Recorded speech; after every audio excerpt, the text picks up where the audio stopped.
I gave the ancient forced laborers only unlimited burgers and cola, and they could only rest after working 10 hours a day, and could only have Ma Jiao Chicken on weekends. I thought the workers would riot soon, but by the first day, they couldn't sit still. My lord, is this our last meal? By the third day, the workers fell into panic. My lord, you aren't raising us as suicide soldiers, are you? Until the 7th day, all the workers came before me. My lord, who do you want to kill? We will kill whoever you want. Our lives belong to you. After a month of this, the workers inexplicably draped over me a yellow robe with dragon patterns. My lord, it's getting cold. Please put on some more clothes. I stared at the dragon robe for a long time. Oh, you guys. You've really made things hard for me. I am loyal to this country, with absolutely no ulterior motives. It turns out that a year ago, I transmigrated as a border county magistrate in ancient times, and awakened the strongest burger system. I thought with the system's help, I'd quickly reach the peak of my life. I didn't expect the system to only provide me with unlimited burgers and cola at first. This place is called Shuofang County, the most remote county in the Great Qian Dynasty. Dirt poor. Worse still, there was a drought outside. About 3,000 refugees gathered outside the city, each one so hungry their eyes were turning green. The city walls were so dilapidated they shook in the wind. According to the memories in my head, in 3 days the Black Wind Fortress from the nearby hills would come to borrow grain. In plain terms, they were going to massacre the city. This starting point is beyond hell mode. I stared blankly at the burger and cola in my hands. Suddenly, a spark of inspiration hit me. Burgers are high calorie. Cola is high sugar. Isn't this exactly what modern capitalists use to quickly replenish employees' energy and then continue exploiting them? What am I lacking right now? Labor to repair the city walls. Yes, that's how I'll do it. I'll be a black-hearted foreman. Use this junk food to squeeze every last bit of strength out of these refugees and get the city walls built. Thinking of this, the bit of fear I had for ancient times was instantly suppressed by my capitalist instincts. I sneered and strode out of the dilapidated county office. At the entrance, a gray-haired, wrinkled old man was leading a dozen men who still looked like they had some strength, waiting anxiously. This was the village chief of the refugees, Wang Jianxing. Seeing me come out, Wang Jianxing fell to his knees with a thud. His voice was hoarse. My lord, please give everyone a way to survive. If they don't eat soon, they'll truly starve to death. The people behind him also knelt in unison, their eyes filled with despair. I cleared my throat, trying my best to look dignified, though inside I was quite nervous. Everyone rise, I said in a deep voice. This official knows your hardships. Now, I will give you a chance to survive. Everyone looked up and stared intently at me. From today onwards, this official recruits forced laborers to repair the city walls. Everyone, regardless of gender or age, as long as you can still move. You must work for me. There was a commotion among the refugees, anger and despair appearing on their faces. Work? They didn't even have the strength to stand up. How could they work? Wasn't this asking for their lives? My lord, we haven't eaten for 3 days, a man said weakly. This official knows. So the rule here is that there is no pay.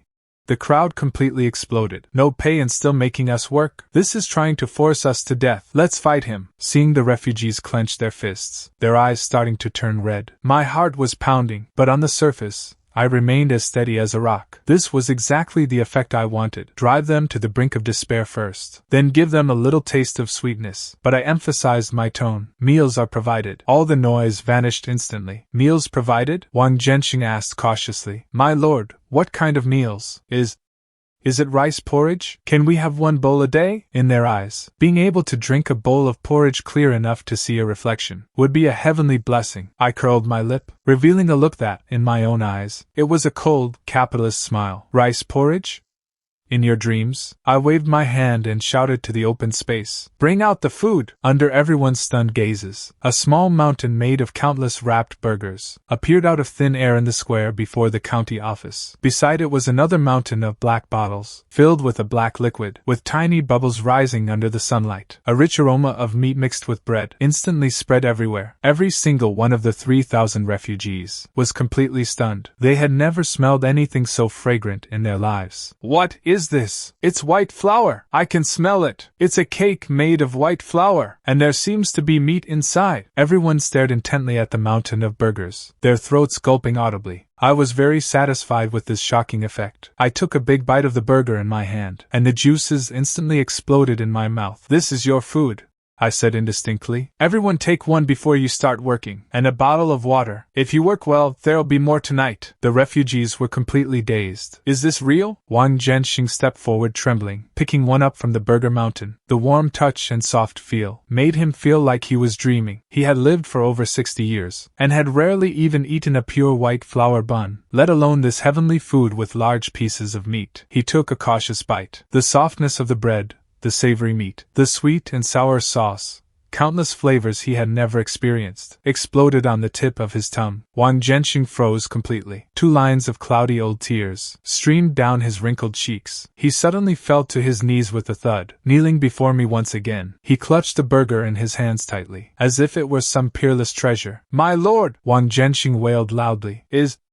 Is this a last meal for everyone? He couldn't understand it. Other than this, what other reason would there be to let refugees as worthless as grass eat such wonderful food? Surely the new county magistrate saw that they wouldn't survive anyway, and wanted to give them a full meal before they died, so they would have the strength for their final journey. All the refugees behind him who had received burgers fell silent after taking the first bite. Then, the sound of weeping erupted everywhere. "I've never eaten anything this delicious in my life. Mother, do you see this? Your son is eating meat, and such a big piece. My lord, thank you, my lord. We will set off for the afterlife now, and we'll set up a longevity tablet for you on the road to the Yellow Springs." Holding my half-eaten burger, I was completely dumbfounded. Last meal? Stop talking nonsense. I'm just a heartless capitalist who wants to exploit your labor. A black-hearted capitalist. Why on earth are you thanking me? This isn't how the script goes. I was bewildered. I looked at the 3,000 refugees kneeling below, sobbing uncontrollably, feeling my worldview suffer an unprecedented shock. I was clearly following the heartless capitalist script. Harsh working hours, no wages, just some high-calorie junk food to keep them barely alive. Isn't this the standard villain move? How did it become end-of-life care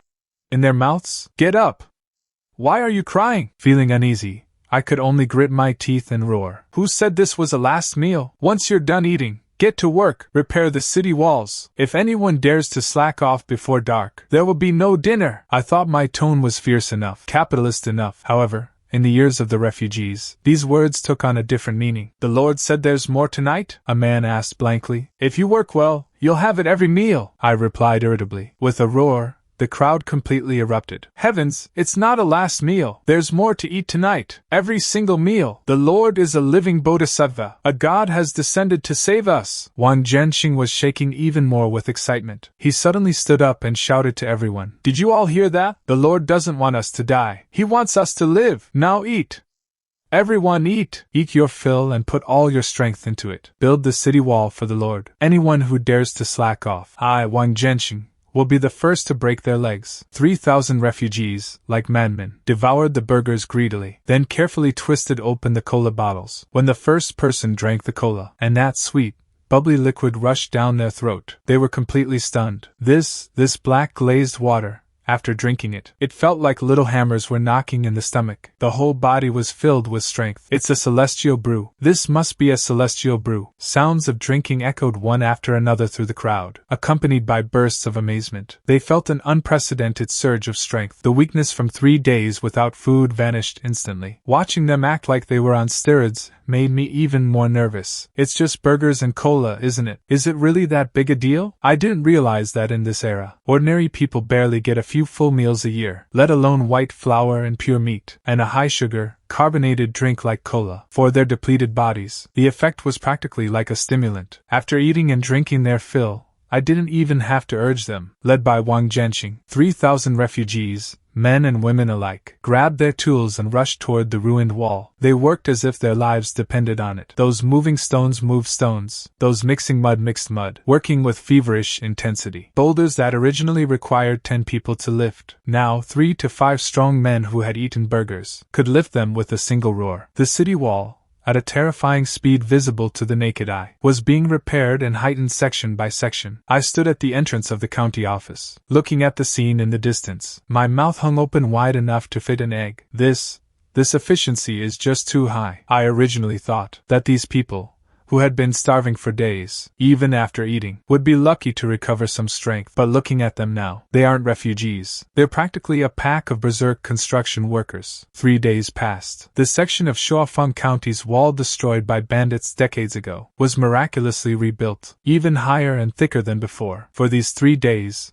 I was only responsible for serving meals on time. 3 meals a day, without fail. Unlimited burgers and cola. And the refugees were like wound-up machines. Every day, besides eating and sleeping, they worked frantically. They even spontaneously organized shifts. 24 hours a day. Someone was always on the construction site. I completely stopped understanding this. Something's wrong. This is way too wrong. I sat in a broken chair at the county office, gnawing on a burger with a deep frown. Reasonably, with such high-intensity labor, someone should have caused trouble or gone on strike long ago. But not only did these people not riot, but the way they looked at me became stranger and stranger. How should I describe that look? It wasn't gratitude, but fanaticism, even carrying a hint of awe and fear. What on earth are they thinking? I couldn't figure it out. I decided to wander over to the work sheds at night, to hear what they were talking about. It was late at night, and no fires were lit in the sheds. But no one was asleep. They sat together in a dense, dark mass. The atmosphere was exceptionally solemn. Wang Jianxing sat in the center and lowered his voice, speaking with a solemn expression. "Everyone, speak up. How have you felt these past 3 days?" A burly man said in a muffled voice. "Village chief, I feel like the strength in my body is endless. I used to struggle to carry a 100-gene sack. Now, a 200-gene stone. I can lift it with one hand." "Me too, and I feel, after eating the celestial food given by the Lord, many of my old ailments have improved." Another person chimed in. "The most critical part is that celestial brew," a young man said excitedly. "Every day I'm exhausted from work, but as long as I take one sip, I immediately feel 100 times more energized. This is definitely no ordinary item." Wang Jianxing nodded. His expression became even more solemn. "I, an old man, have lived for over 60 years, and I've seen a bit of the world. This thing we're eating is called a burger. It's a cake made of pure white flour, with a high-quality beef patty inside. That water is called cola, a celestial brew that can instantly restore one's strength." He paused and looked around at everyone. "Have you all thought about it? Food of this caliber, let alone refugees like us. Even the most elite imperial guards in the capital probably couldn't eat like this." Everyone fell silent. Their breathing became heavy. "Yes, this is too unusual," Wang Jianxing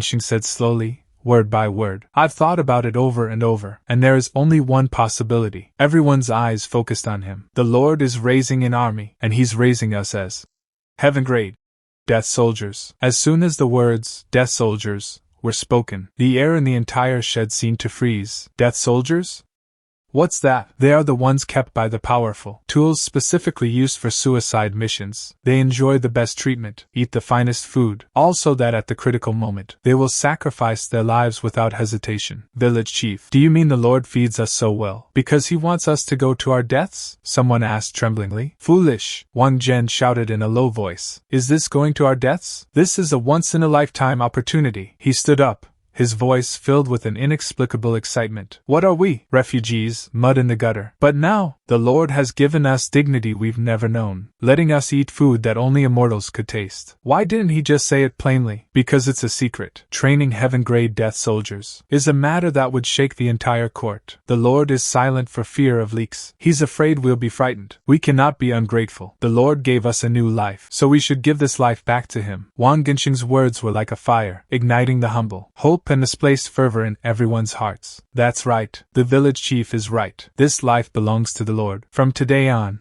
I am the Lord's death soldier. Anyone who dares be disrespectful to the Lord, I'll be the first to tear them apart." The workers were worked up in a frenzy. Some even bit their fingers to write a blood oath on the wall. Just then, the tattered curtain of the shed was lifted. I walked in yawning. I just wanted to see if these people were asleep, and remind them not to work too hard. If someone drops dead from exhaustion, my reputation as a black-hearted capitalist would be cemented. "Not sleeping in the middle of the night. What are you all gathered here for? Such boundless energy?" I asked casually. "Take it easy tomorrow and go to bed early." After saying that, I yawned again, turned around and left. As soon as I left, the whole shed fell dead silent. After a long while, Wang Jianxing finally spoke tremblingly, his voice filled with excitement and lingering fear. Did you all see that?" "We saw it. The Lord He's still patrolling late at night. He is testing us, testing our loyalty. We almost made a noise just now. If the Lord thinks our will is weak and we are useless, then the consequences would be unthinkable. So that's how it is. The Lord told us to sleep early, as a hint for us to conserve our energy, to prepare for unexpected needs. We are dull-witted, and almost wasted the Lord's kind intentions. Everyone suddenly realized, looking in the direction I had left. The fervor in their eyes deepened. Simultaneously, they lowered their bodies, in a synchronized motion, and silently kowtowed toward the door. Rule 1 of the Death Soldier Camp's self-cultivation. Deeply understand every single hint from the Lord. The city wall is finished. Half of the heavy stone in my heart finally dropped, but the other half is hanging even higher. Black Wind Fortress. According to the meager memories left by the previous magistrate, this gang of bandits is no joke. Over 800 men, every single one a bloodthirsty outlaw. The chief, Black Whirlwind, is a ruthless character who can tear tigers and leopards with his bare hands. The 3-day deadline. Today is the final day. I've been restless all day, pacing back and forth in the dilapidated yamen, making the already uneven floor even more pitted. What should I do? What should I do? I kept muttering to myself. My palms were sweating. Run away? Now that the wall is finished, once the city gates close, I won't even be able to get out. Besides, it's wilderness outside. As a modern corporate slave, if I run out, won't I just be eaten by wild wolves? Just getting slaughtered like fat sheep by other refugees. Surrender? You've got to be kidding me. With the nature of those Black Wind Fortress thugs, once they enter the city, they'll definitely loot, kill, and commit every evil. As the county magistrate, I'll definitely be the first one hung on the city gate to be wind-dried. Fight back? With what? My head? All I have are a bunch of refugees who've only had a few full meals. Although they've gained some strength, they don't even have decent knives. The Black Wind Fortress has 800 sturdy bandits, well-equipped. System, are you there? I called out frantically in my mind. Is there an upgraded version of the newbie gift pack? Give me some guns and ammunition or something. Even cold weapons would do. The system gave no response, playing dead at the critical moment. I was so angry I wanted to curse. I'm like a player who just spent money on a game, only to find the free items can't beat the boss at all. A truly unlucky player. I just wanted to die. Time passed bit by bit. The sun slowly moved west. Orange light shone on the dilapidated walls of Shuofang County. Instead of any warmth, it carried a blood-red omen of doom. Report! A shrill scream echoed from the city walls. A lookout scrambled and tumbled down the ladder, falling hard, and rushed into the magistrate's office, his face pale as a ghost. My lord, they're here! The people from Black Wind Fortress are here! A massive, dark swarm of people. My heart sank. What was bound to happen has happened. I took a deep breath, trying hard to straighten my trembling legs. I grabbed a rusty bailiff's saber nearby to give myself some courage, and walked toward the city walls step by step. With every step, I felt my heart about to leap out of my throat. It's happening. I'm just a damn coder. Why do I have to go through this?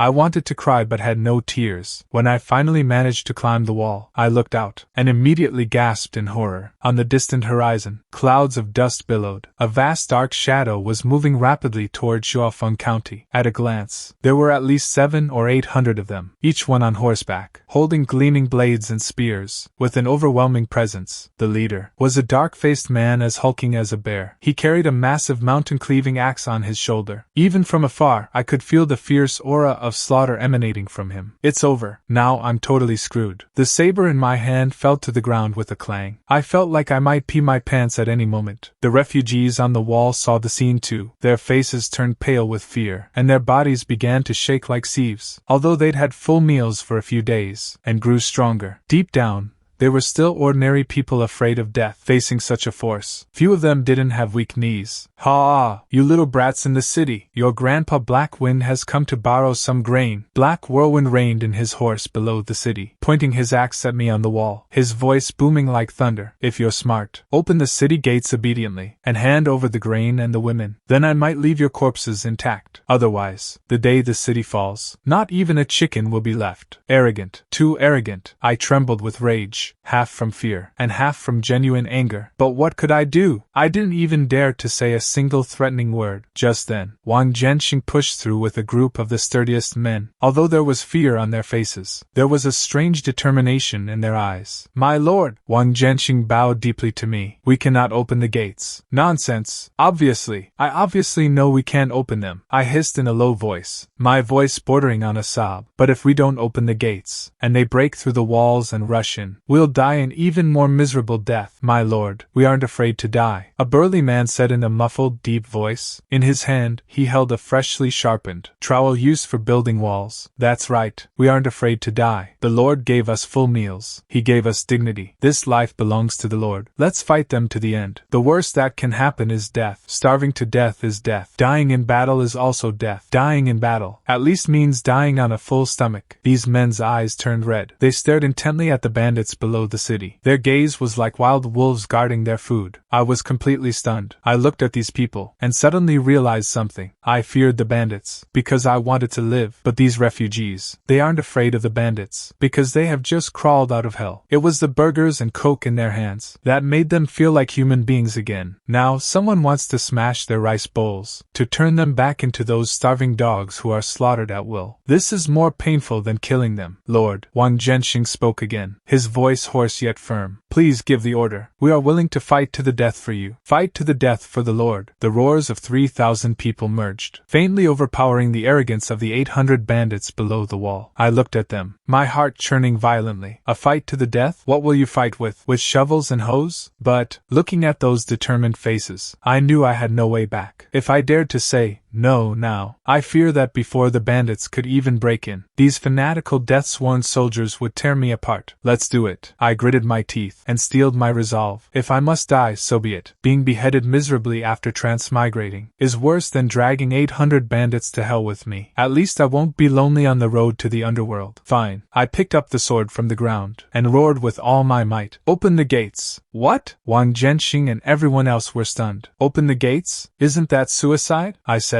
Open the gates. My eyes turned red too. I pointed at the black whirlwind below, my voice turning sharp with excitement. Don't they want to come in? Let them in. I want to see if the blades of their 800 men are faster, or if the fists of our 3,000 are harder. I'm risking it all. We're dead either way. Staying in the city is just waiting passively for death. Charging out might give us a 1 in 10,000 chance of survival. Wang Zhenxing looked at me, appearing mad, first stunned, then showing a look of realization and immense admiration. So that's it. The Lord intends to find life in the face of death. I saw through it long ago. A motley crew like us could never hold the walls. Rather than being passive targets and letting our morale drain, it's better to strike first and use our strongest momentum to crush the enemy. The Lord truly is a god of war. Ordinary people like us simply cannot compare to him. We follow the Lord. Open the gates. Wang Zhenxing raised his arm and shouted, Open the gates. Kill. The heavy gates let out a creaking groan, slowly opening. The black whirlwind below was dumbfounded. What's going on? They're surrendering already? No, that's not right. Look at their posture. Why do they look like they want to eat people? Before he could figure it out, he saw over 3,000 refugees in rags, holding a variety of weapons. Hoes, shovels, clubs, some even carrying large stones left over from the wall, surging out of the city gates like a tide. Their eyes were bloodshot, letting out unintelligible roars, their faces wearing a suicidal madness. For the burghers, a man roared, swung the hoe in his hand in a wide arc, smashed it directly into a bandit's horse's leg. For the sake of the coke, another man clutched a stone weighing over 100 pounds, using all his strength, smashed it into the densest part of the crowd. Whoever dares steal my livelihood, I'll make sure they never eat again. The fierce bandits of Black Wind Fortress were completely stunned. They had killed before. They had seen blood, but they had never seen a scene like this. These weren't refugees. They were clearly a horde of demons crawling out of hell. Do they not value their own lives? A bandit slashed a refugee's arm with a blade. Blood flowed freely. The refugee didn't even groan. He swung back and bit the bandit's neck, ripping off a chunk of flesh. Another bandit's spear pierced through a strong man's stomach. Before he died, the strong man clung tightly to the bandit's body, letting his companions rushing from behind smash him with stones into a pulp. This wasn't a battle. This was a massacre. 3,000 well-fed,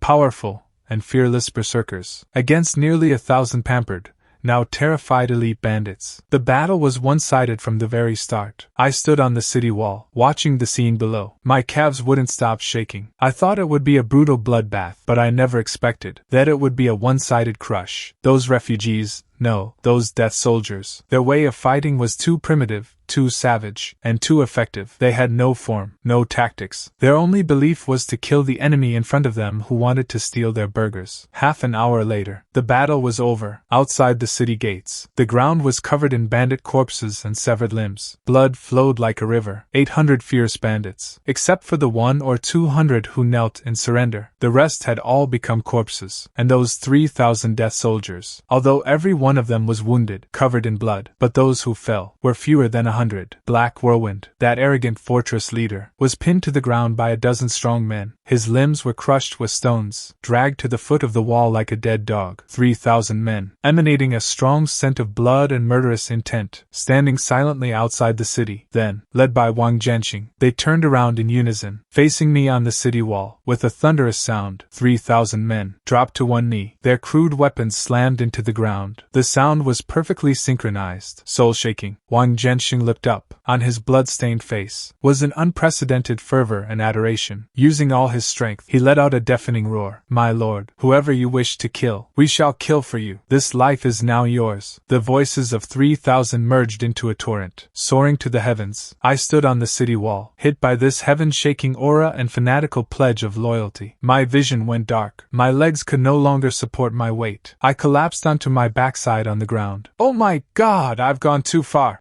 My lips trembled, my face turned pale. At the same time, on a large tree not far away, a dark figure in night gear was looking at me below with the eyes of someone seeing a demon. And those 3,000 death soldiers, like fallen gods of war. Trembling, he pulled a pen and paper from his chest. Using the last light of the setting sun, he wrote a line of text as quickly as possible. Lin Yuan, Magistrate of Shuofang County, secretly harbors 3,000 demon death soldiers. Without the slightest effort, annihilated 800 bandits of Black Wind Fortress. His ambition is boundless. His schemes are profound. Fearing he harbors treasonous intent. Extremely urgent. Once finished, he stuffed the letter into a small bamboo tube, tied it to the leg of a carrier pigeon, threw it into the sky with all his might. The pigeon flapped its wings, heading toward the capital, flying away swiftly. I was carried back to the county office by Wang Jianxing and the others. I was truly paralyzed with fear at the time. My hands and feet went cold. My mind went completely blank. I let that group of blood-stained men scramble and carry me back like a pig. By the time I came to my senses, I was already sitting in that rickety armchair at the county office. Below me,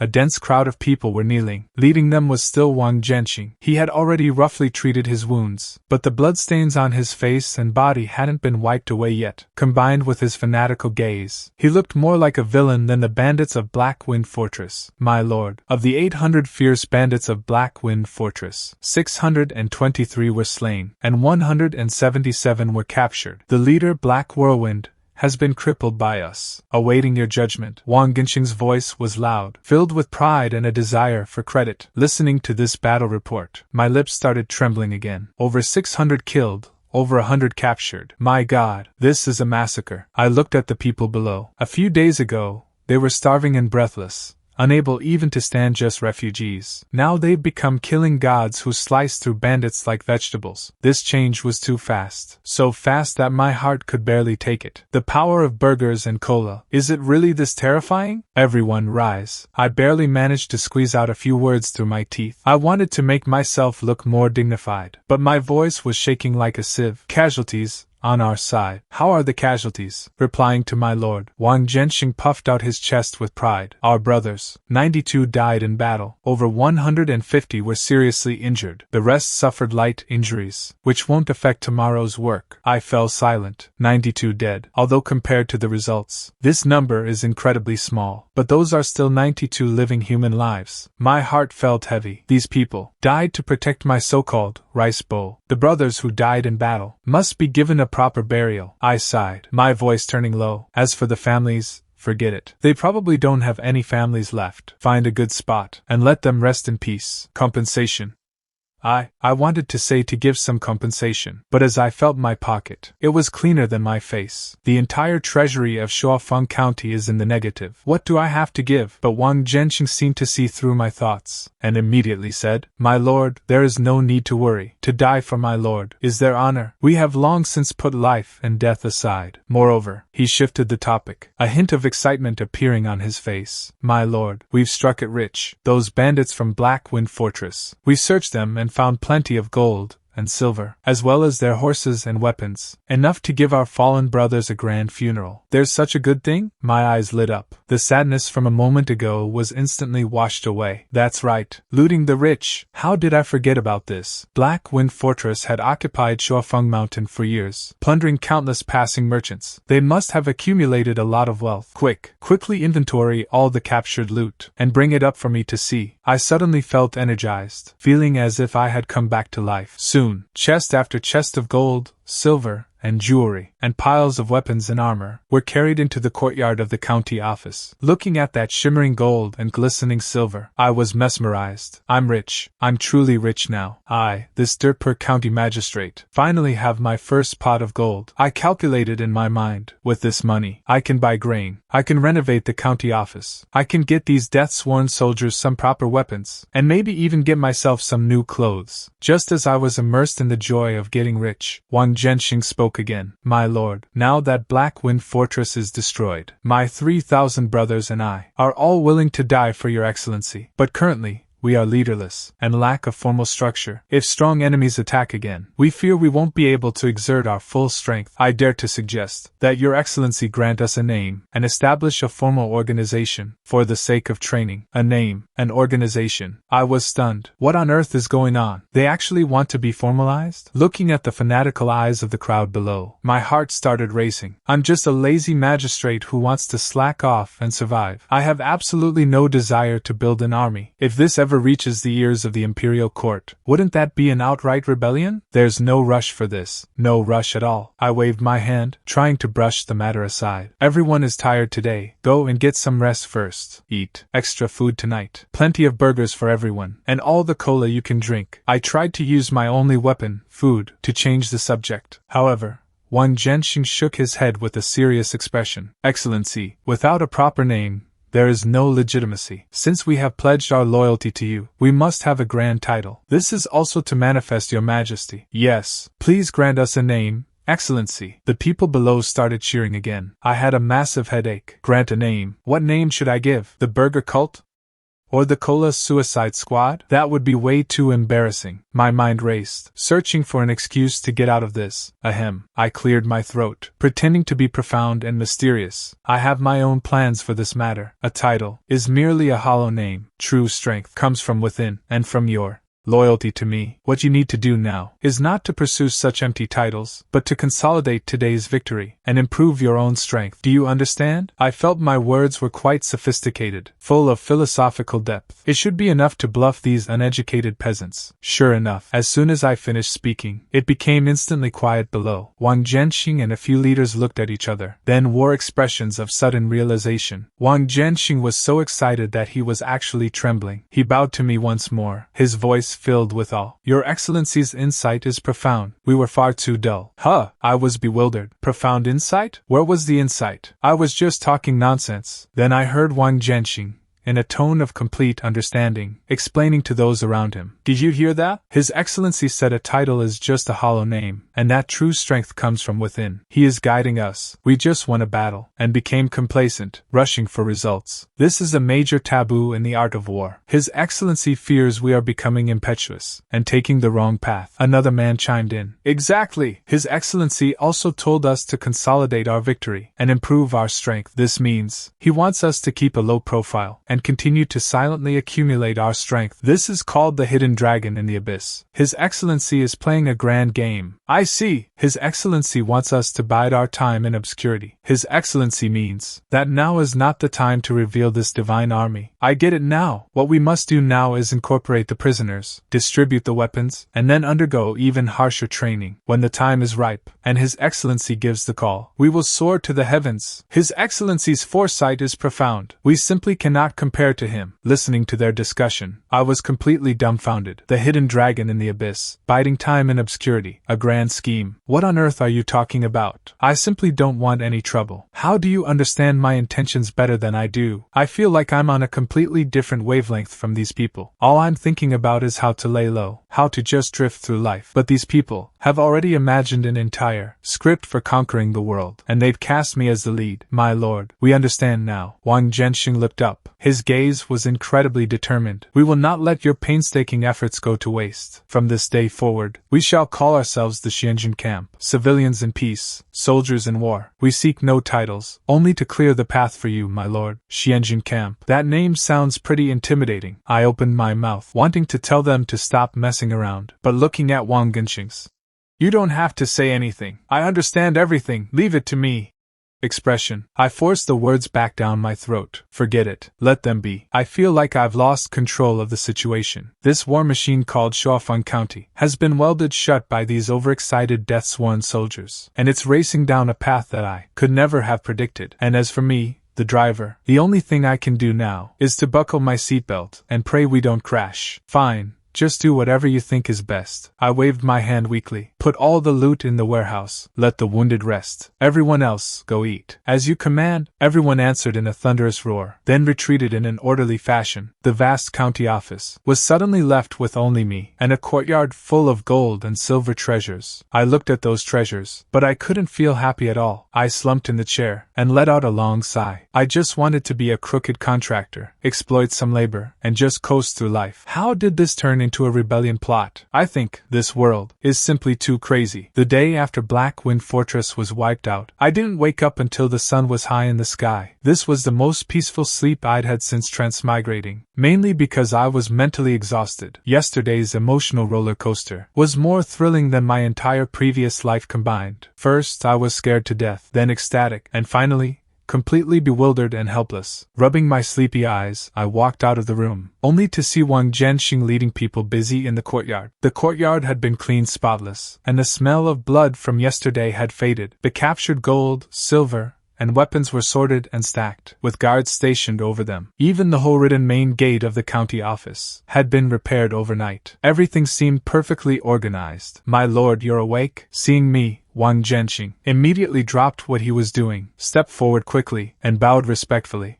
I yawned, and asked casually, "What is everyone doing? Aren't we done with the city walls? Weren't they already finished?" Replying to my lord, Wang Jianxing answered with a serious face, "Although the walls are finished, they aren't high enough, nor thick enough. We have discussed it, and we shall follow the standards of the capital's walls, raising the Shuofang walls by 3 zhang, and thickening them by 1 zhang. Additionally, we will dig a moat outside the city, and set up traps and archer towers." I was completely stunned. What on earth? Capital standards? Are you guys insane? I blurted out. Shuofang County is just a tiny speck of land. Why build such exaggerated fortifications? Do we have money to burn? Oh, right. We actually do have some money now. But Wang Jianxing said solemnly, "My lord, this is not madness, but foresight. Your ambition is the whole world, and Shuofang County is our foundation. If the foundation is unstable, what do you mean by planning great things? Now that our strength hasn't been fully revealed, it's the perfect time to reinforce city defenses and develop in silence." Here we go again, hearing phrases like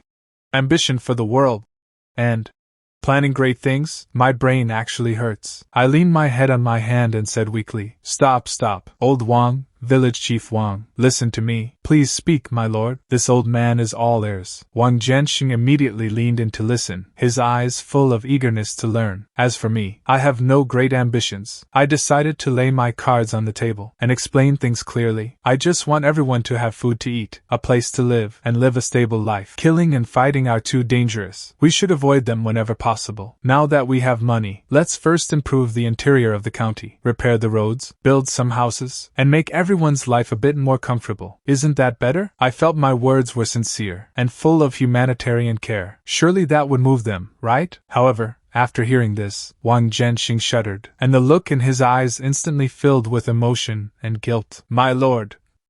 His voice was slightly choking up. We understand now. What do you understand now? My heart sank. I had a bad feeling. My lord is kind-hearted and cares for all the people. Yet we only thought of fighting and killing, seeking fame and achievement. It was It was truly too narrow-minded, Wang Jianxing said with a face full of shame. My lord is teaching us that the true king's way lies in stabilizing the people and in enriching the people. War is a deadly weapon. A sage uses it only as a last resort. We only saw the dominance of its use, but ignored the benevolent heart behind the necessity. My lord, we were wrong. I stood there with my mouth open, unable to close it for a long time. Is that what I meant? I just simply don't want to fight wars. I want to lie flat and enjoy life. How did that become the king's way and benevolence? How do these people's brains even work? Was it the burghers? Not only did their muscles mutate, but their brains mutated too. Rest assured, my lord. Wang Jianxing suddenly cupped his fists, his gaze becoming incredibly determined. We understand your profound meaning. To resist the outside,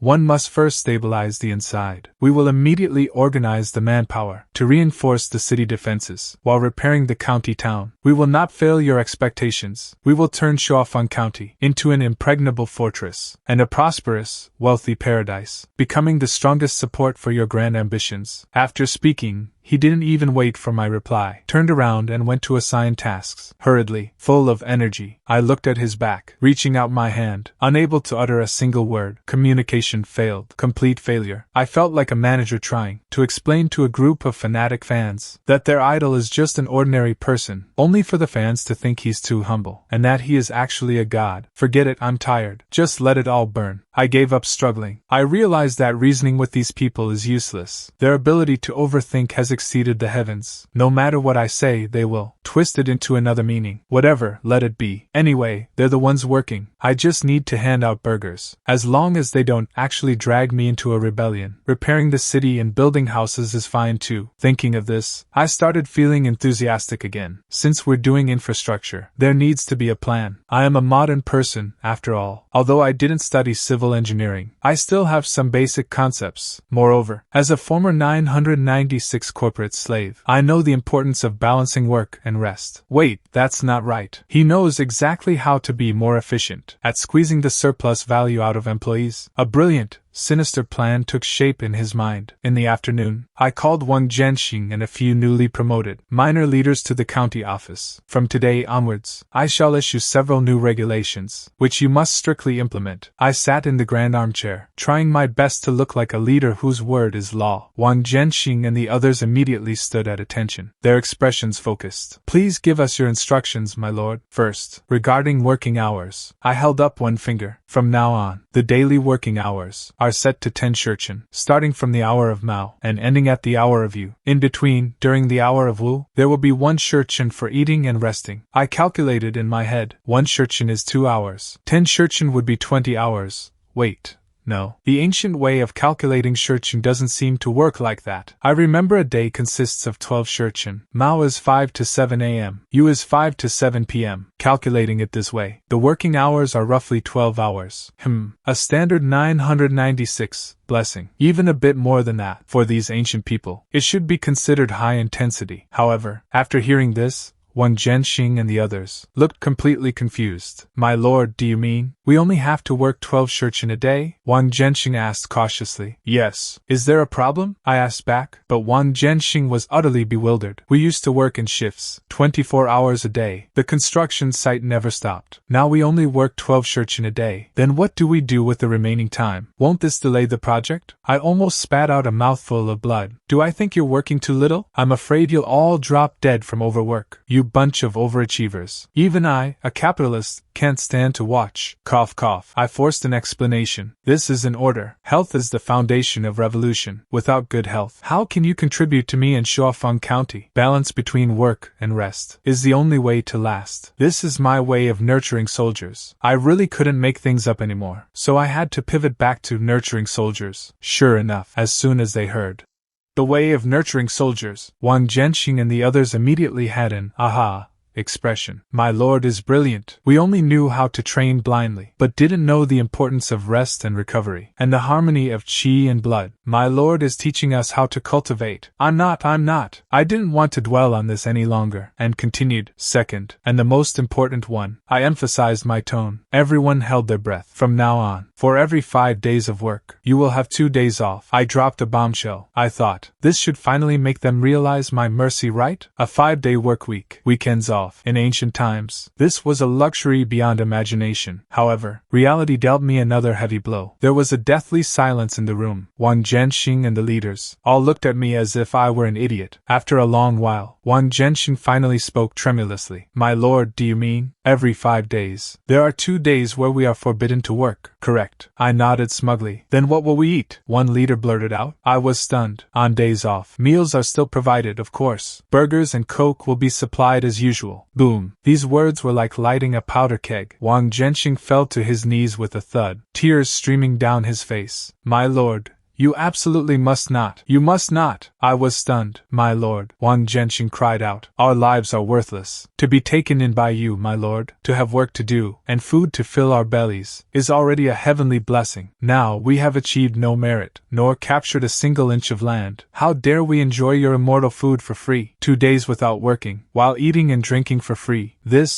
This will bring divine punishment. Yes, my lord, please rescind your order. We won't rest. We can still work. Everyone below knelt down, wailing and crying piteously, as if me giving them a holiday was some kind of heinous torture. I completely broke down. I covered my face, and let out a desperate groan. I just wanted you to take a break. Just some humane management. Why on earth don't you understand? I feel like I'm not managing a group of people, but a group of robots with buggy code. And this bug is one I can't even fix. In the end, I couldn't win against these overachievers. The proposal for 2-day weekends was unanimously opposed by everyone. The intensity of their opposition was as if someone were stealing their livelihood. Finally, both sides compromised, reaching a consensus that seemed utterly absurd to me. For every 10 days of work, 1 day of rest, and on that day of rest, rations are halved. This was what Wang Jianxing and the others begged for in tears. They believe that, if they don't work, they shouldn't eat full portions of immortal food. This is a matter of principle, the bottom line of their identity as death-sworn soldiers. What else could I say? I could only agree. I feel like I'm the one being exploited, so mentally exhausted. But at least the rules are finally set. Working 12 shurchen a day, 1 day off every 10 days. Although far from my original intention, at least there's some kind of system now, so they won't be working themselves to death like before. In the days that followed, the construction of Shuofang County entered a brand new, even more fanatical stage. Under the correct interpretation of Wang Jianxing and others, my way of raising troops and theory of balance were revered as scriptures. They organized the 12 shurchen of daily work time with absolute clarity. 4 shurchen in the morning, high-intensity physical labor, hauling giant boulders, digging foundations. They called this body tempering. 1 shurchen at noon, eating and meditating. They believed that burgers and cola contained immense energy, which had to be refined through meditation, to maximize the absorption of its essence, and strengthen their blood and qi. Consequently, every day at noon, a strange sight would appear at the Shuofang County construction site. Over 3,000 strong men, each with a burger and a bottle of cola. After eating, they immediately sat cross-legged, closing their eyes and concentrating, each looking solemn and dignified, occasionally letting out a loud, resonant shout. The first time I saw this scene, I almost spat out the cola in my mouth. These people, they really treat burgers like immortal pills. In the afternoon, it was more high-intensity physical labor. When evening came, after finishing work, they didn't stay idle. Under Wang Jianxing's organization, all the young and strong men, including the former bandits who surrendered after being captured, had to undergo 1 shurchen of combat skill training. The so-called combat skills consisted of taking captured weapons, or simply hoes and shovels, and sparring with each other. They had no real technique. They just used the same strength they used for work, hacking and smashing away. For a while, on the open ground outside the barracks, it was clanging every night, with roars shaking the heavens. Anyone unaware would think a war had broken out again. I've grown numb to all of this. I can't be bothered to manage it, nor can I. My daily task is simply to time it with the meals, take piles of burgers and cola from the system, then watch these people devour them, and then watch them go meditate, go cultivate. I feel like I'm not a magistrate, but more like a zookeeper. In a flash, 10 days passed. It was the first day off. Early in the morning, I was woken up by a thunderous roar. I walked into the courtyard groggily, and found that those people weren't resting at all. On the contrary,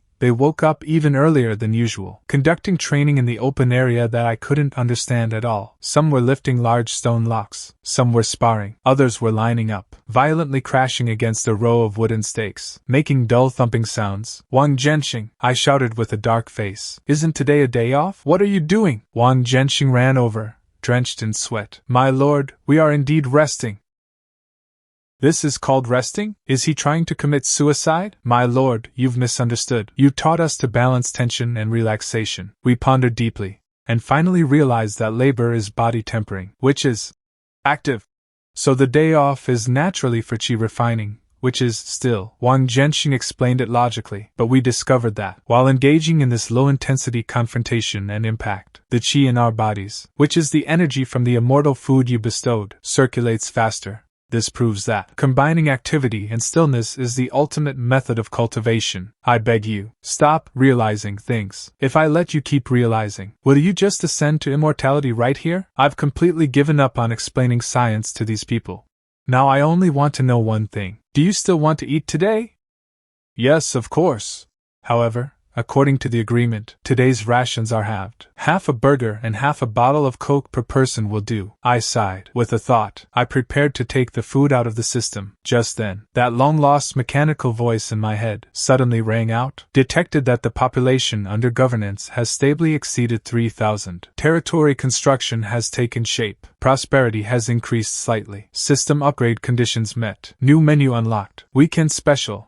Ma Jiao Chicken. Item description. Ma Jiao Chicken. High protein, high calorie, with special spices. After consumption, the consumer's physical functions can be significantly enhanced for a short time. Entering an excited state. Pain perception reduced. Strength and speed increased by 30%. Note: this is a weekend special. Distributable once every 7 days. I was stunned. The system upgraded, and there's a new dish. Ma Jiao Chicken. I looked at the description, and my eyes lit up. Increasing strength and speed, reducing pain. Isn't this just a berserker potion? Although there's a 7-day cooldown, but this thing is definitely a trump card for critical moments. I felt a surge of joy, and my previous frustration vanished. I looked at the crowd still cultivating below, and a bold idea popped into my head. Cough cough. I cleared my throat, attracting everyone's attention. Given that you all, are cultivating diligently and progressing rapidly, I am very gratified. I mimicked their way of speaking, saying pretentiously, I have decided that today, I shall bestow upon you new immortal food, as an encouragement. New immortal food! Everyone stopped their movements, and looked over simultaneously, their eyes filled with curiosity and longing. They had long felt that, although burgers and Coke were magical, they certainly weren't the Lord's only tricks. Now, is he finally bringing out something more advanced? Food. Bring it up! I imitated the style of the first time. Wave of the hand. Instantly, in the open area of the yamen, a large pile of oil paper wrapped packages appeared out of thin air, still steaming hot. An overwhelmingly powerful aroma instantly swept through the entire county office, and spread in all directions. It was a complex blend of numbing, spicy, fresh,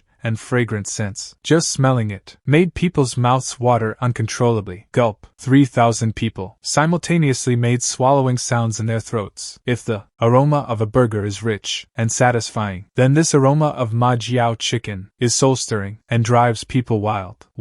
What kind of divine object is this? Just from the smell, I feel the blood in my body boiling. So fragrant, I can hardly control myself. Wang Jianxing stepped forward trembling, and picked up an oil paper wrap. That scorching heat, and the powerful aroma piercing his nostrils, made him feel as if his very soul was trembling. He carefully opened the oil paper wrap, only to find a whole chicken soaked in sauce, with an enticing bright red luster, sprinkled with green peppercorns and red dried chilies. He tore off a drumstick, ignoring the scorching heat, and stuffed it directly into his mouth. Sizzle. The moment the chicken entered his mouth, an unprecedented experience exploded in his oral cavity. The tenderness of the meat, the richness of the sauce, followed by a numbing sensation that shot up his tongue like lightning, and a spiciness that burned his throat like fire. These two overwhelmingly powerful flavors did not clash at all, but instead fused together perfectly, stimulating every single one of his taste buds, making every pore of his body open up. Wang Jianxing froze completely. He felt as if he wasn't eating food, but swallowing a ball of fire. A surge of heat rose from his stomach, instantly rushing to every limb and joint. His body, somewhat withered by old age, felt as if it had been injected with magma, filled with explosive power. Wang Jianxing couldn't help but let out a long roar toward the sky. The sound shook the surroundings. His old face, covered in wrinkles, was now flushed bright red, his eyes beaming with intense light. He seemed to have grown 20 years younger. Everyone was stunned. What happened to the village chief? He ate that thing. And he seems like a different person. Quick, I want to eat it too. The crowd instantly became restless. They rushed forward, scrambling for it, fighting over the Ma Jiao chicken on the ground. When the first person, the second person, the third person, when everyone took their first bite of Ma Jiao chicken, then the entire Shuofang County was enveloped by waves of uncontrollable, beast-like roars and long howls. Over 3,000 people, each with a flushed red face, steam rising from their bodies, their eyes filled with violent fighting spirit. They felt the power within them was almost exploding, desperately needing to let it out. I looked at this group, who were like they'd taken a super stimulant like berserkers. Terrified, I kept backing away. I knew this stuff worked well, but I didn't expect it to work this well. This isn't Ma Jiao chicken. This is clearly a berserker potion. I just wanted you to try something new,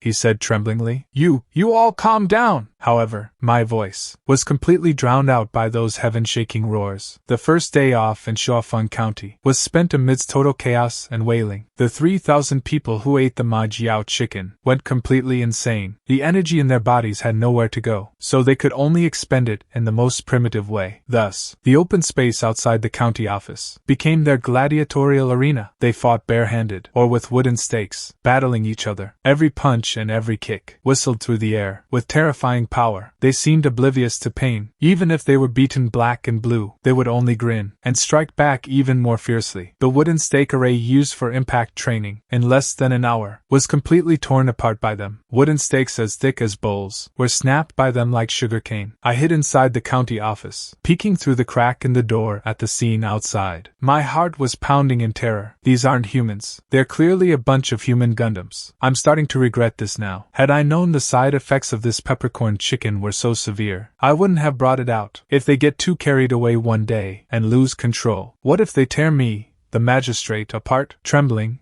I called out to the system in my mind. System, is there an antidote for this thing? Or rather, is there a manual for the side effects? The system remained cold and aloof, with no response at all. I could only pray that the effects would wear off quickly. Fortunately, this berserk state didn't last very long. By the afternoon, the excitement from the peppercorn chicken gradually faded, replaced by an extreme sense of exhaustion. Those burly men who had been crazy all morning lay sprawled across the ground, sleeping soundly, their snoring sounding like thunder. Only then did I dare to step out of the yamen. Looking at the bodies strewn across the ground, and the chaotic mess of the training ground, I let out a long sigh of relief. Finally, things have quieted down. Wang Jianxing was the first to wake up. He shook his still heavy head, felt the state of his body. Then, an expression of utter shock and ecstasy appeared on his face. He discovered, after that release this morning, he felt that his body seemed to have grown even stronger. The meridians that were once blocked due to age seemed to have been flushed by that domineering energy, becoming completely clear. He could even feel that he could clearly see a stream of heat flowing slowly through his body. A divine object. This is definitely a higher-level divine object than burgers and cola. Wang Jianxing trembled with excitement. He immediately understood my painstaking intentions. Burgers and cola are tools for foundation building, used to build a solid physical foundation and accumulate blood and chi, while this peppercorn chicken is a pill for breaking through realms. It uses an incredibly domineering medicinal power to forcibly break through the cultivator's bottleneck, converting the accumulated blood and chi into pure power, and the berserk rage and desire to fight after eating it is a trial that must be endured during the breakthrough. It is the inner demon, only through fighting, venting the excess berserk energy, and remaining steadfast in one's heart, can one truly make this power their own. My lord actually even taught us such a secret cultivation method. Wang Jianxing looked toward the yamen. The admiration and awe in his eyes had reached an unprecedented peak. He felt that I wasn't just far-sighted. I was simply an immortal descended to save all living beings. Everyone, get up. Stop sleeping. Wang Wang Jianxing shouted at the crowds sprawled on the ground. The men woke up one after another. Each of them discovered the amazing changes in their bodies. My God, I feel like I could kill a bull with one punch. Me too. I feel like my old injuries have all healed. This peppercorn chicken is miraculous. After Wang Jianxing's interpretation, the way everyone looked at me changed. If it was fanaticism before, then now, it is piety. They looked at me, as if looking at a god walking among men. I felt creeped out by their stares. I could only clear my throat twice, and announce, this peppercorn chicken will be a special supply for rest days from now on. The next time will be in 10 days. Actually, the system stipulates once every 7 days. But I'm scared, so I decided to lengthen the cycle a bit, to prevent these people from going crazy every few days. As you command, the crowd responded in a thunderous roar, without a single objection. In their eyes, such a divine object, being available only once every 10 days, was perfectly normal. Meanwhile, in Qingzhou County,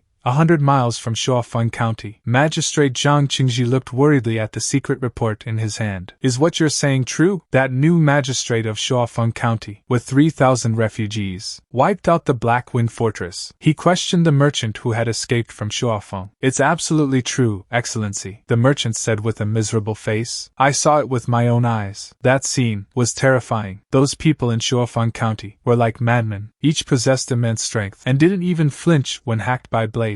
800 fierce bandits of Black Wind Fortress, in less than 2 hours, were completely slaughtered. Zhang Qingzhi gasped in shock. He knew the strength of Black Wind Fortress. Even he, with the regular army of Qingzhou County, didn't dare provoke them lightly. That man, where on earth did he come from, to possess such capabilities? And, Excellency, that Lin Yuan is filthy rich, the merchant added. What he fed those refugees were white flour buns with large pieces of meat, and they drank a kind of black sweet water. After Black Wind Fortress was destroyed, all the gold, silver, treasures, horses, and weapons were all seized by him. White flour meat pies, black sweet water. Zhang Qingzhi frowned deeply. Such treatment was simply unheard of. His mind immediately began to race. Everyone knows Shuofang County is dirt poor. It's a well-known fact. That Lin Yuan couldn't have conjured food and money out of thin air. The only explanation is that he has a powerful force backing him. Now that he sees the wealth of Black Wind Fortress, wouldn't he be even wealthier? The more Zhang Qingzhi thought about it, the greedier he became. Although Qingzhou County is richer than Shuofang, life is still difficult. Imperial taxes are heavy, and he has to support a large family and hundreds of soldiers. He had always been tight on funds. If he could shake down that man for a sum, a sinister plan formed in his mind. He didn't dare send troops to attack directly. After all,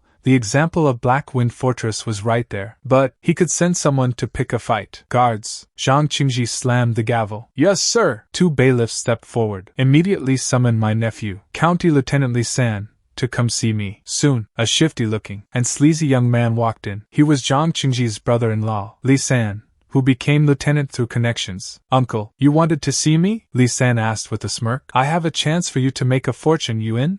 Zhang Qingzhi lowered his voice. In. Of course I'm in. The moment Li San heard make a fortune, his eyes lit up. Zhang Qingzhi then told him about Shuofang County, exaggerating the details. That Lin Yuan is just a brat who got incredibly lucky, relying on a few fearless peasants. He doesn't know his place. Take 50 skilled men and pay him a visit. Tell him that Black Wind Fortress used to pay tribute to Qingzhou County every year. Now that he has destroyed them, he should be the one to pay this tribute.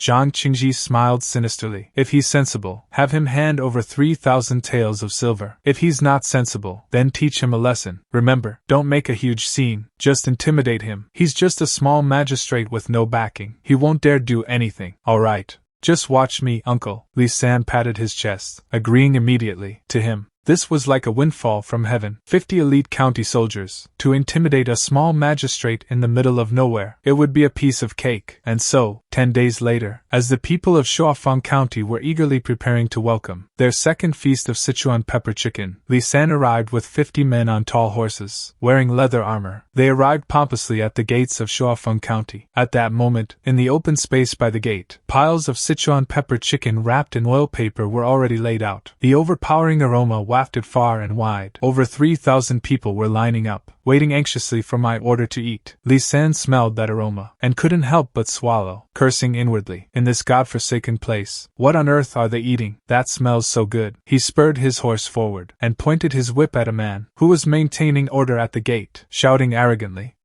"Who's in charge here?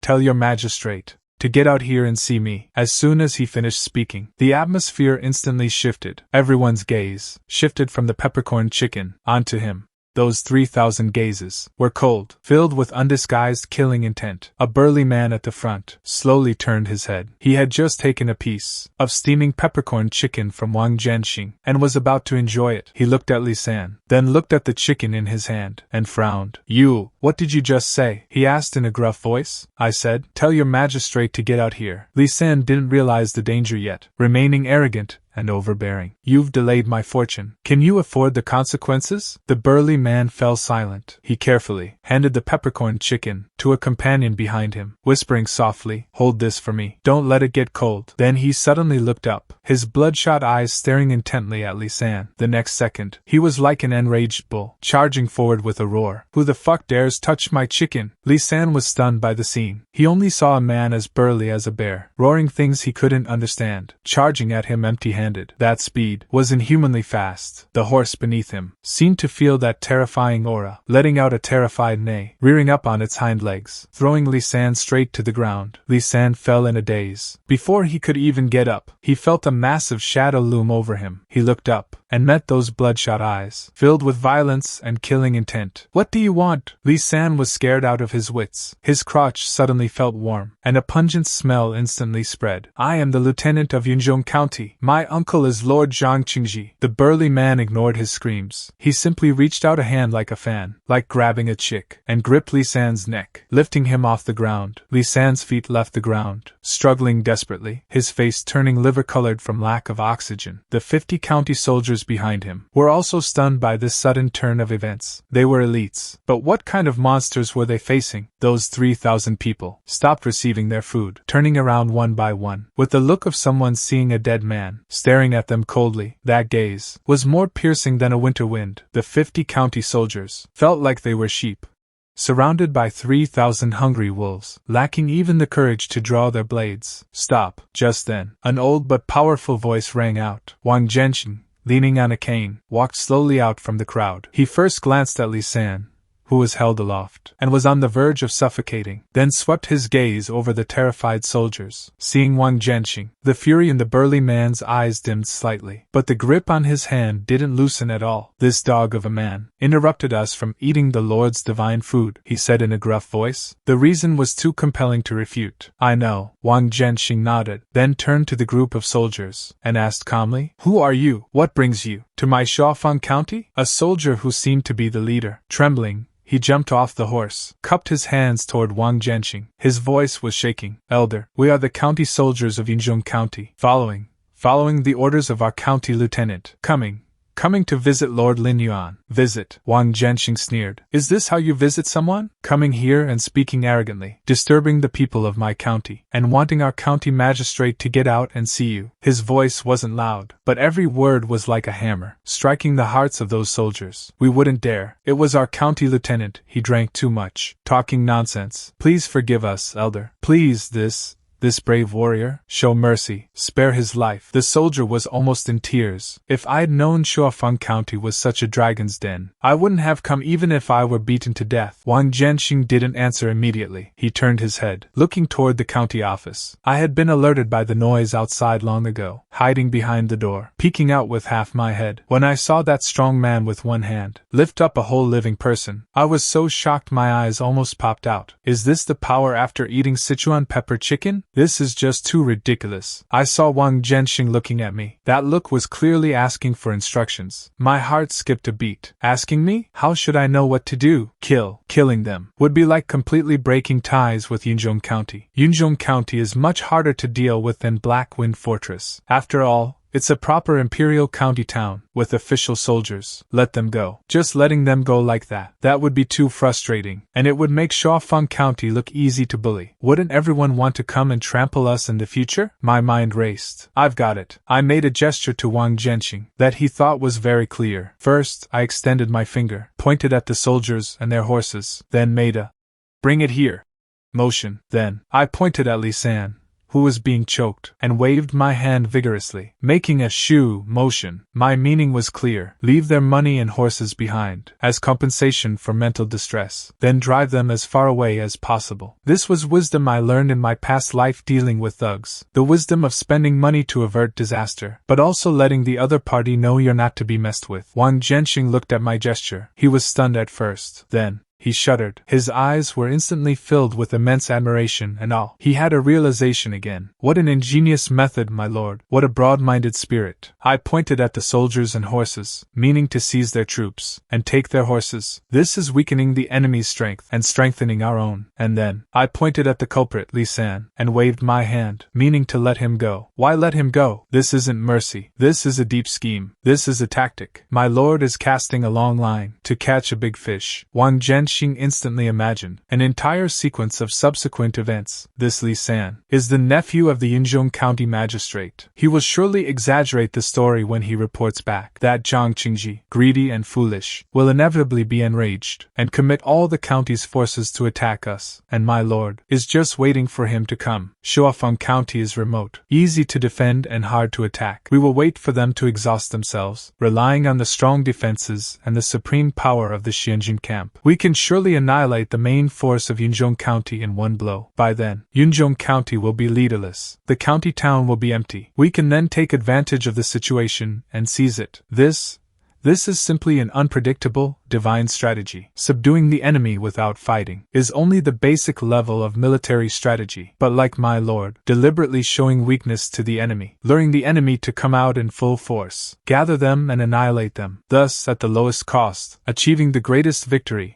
This is a true master of strategy. The Lord isn't merely plotting for Shuofang County, nor even for Qingzhou County. He is playing a much larger game. The layout of the entire world is likely all within his calculations. Thinking of this, Wang Jianxing's hands began to tremble with excitement. To be able to follow such a powerful leader, what a great fortune. He took a deep breath, suppressing the excitement in his heart, turned to the strong man still holding Li San, and said in a deep voice, "Let him go." Although the strong man was reluctant, he obediently let go. Li San collapsed on the ground like a pile of mud, gasping for air. A large patch of his trousers was wet. "Your horses, and everything valuable on you, leave it all behind." Wang Jianxing pointed at the 50 county soldiers, speaking in an unquestionable tone, and then, "Take him, and get lost. Tell your magistrate, Zhang Qingzhi, that my Shuofang County is not a place where he can run wild. This time, Lord Lin was merciful, and spared your dog-like lives. If there is a next time, I will ensure that Qingzhou County is left desolate." These words of Wang Jianxing were half his own intention, and half his interpretation of my will. He felt that this was the best way to provoke Zhang Qingzhi, making him bring his men to their deaths as soon as possible. How could those 50 soldiers dare to resist? One by one, they obediently handed over their sabers and silver, even stripping off their decent leather armor, piling them on the ground. Then, a few of them hoisted up the terrified Li San, fleeing toward Qingzhou County in a panic. Watching their pathetic retreat, the people of Shuofang County erupted in a thunderous cheer. "The Lord is mighty! The Qianjin camp is mighty!" I watched this scene from behind the door, nodding with satisfaction. Not bad, not bad. Old Wang is still reliable. He executed my intentions perfectly. He got the benefits, established authority, without letting things spiral out of control. Perfect. Satisfied,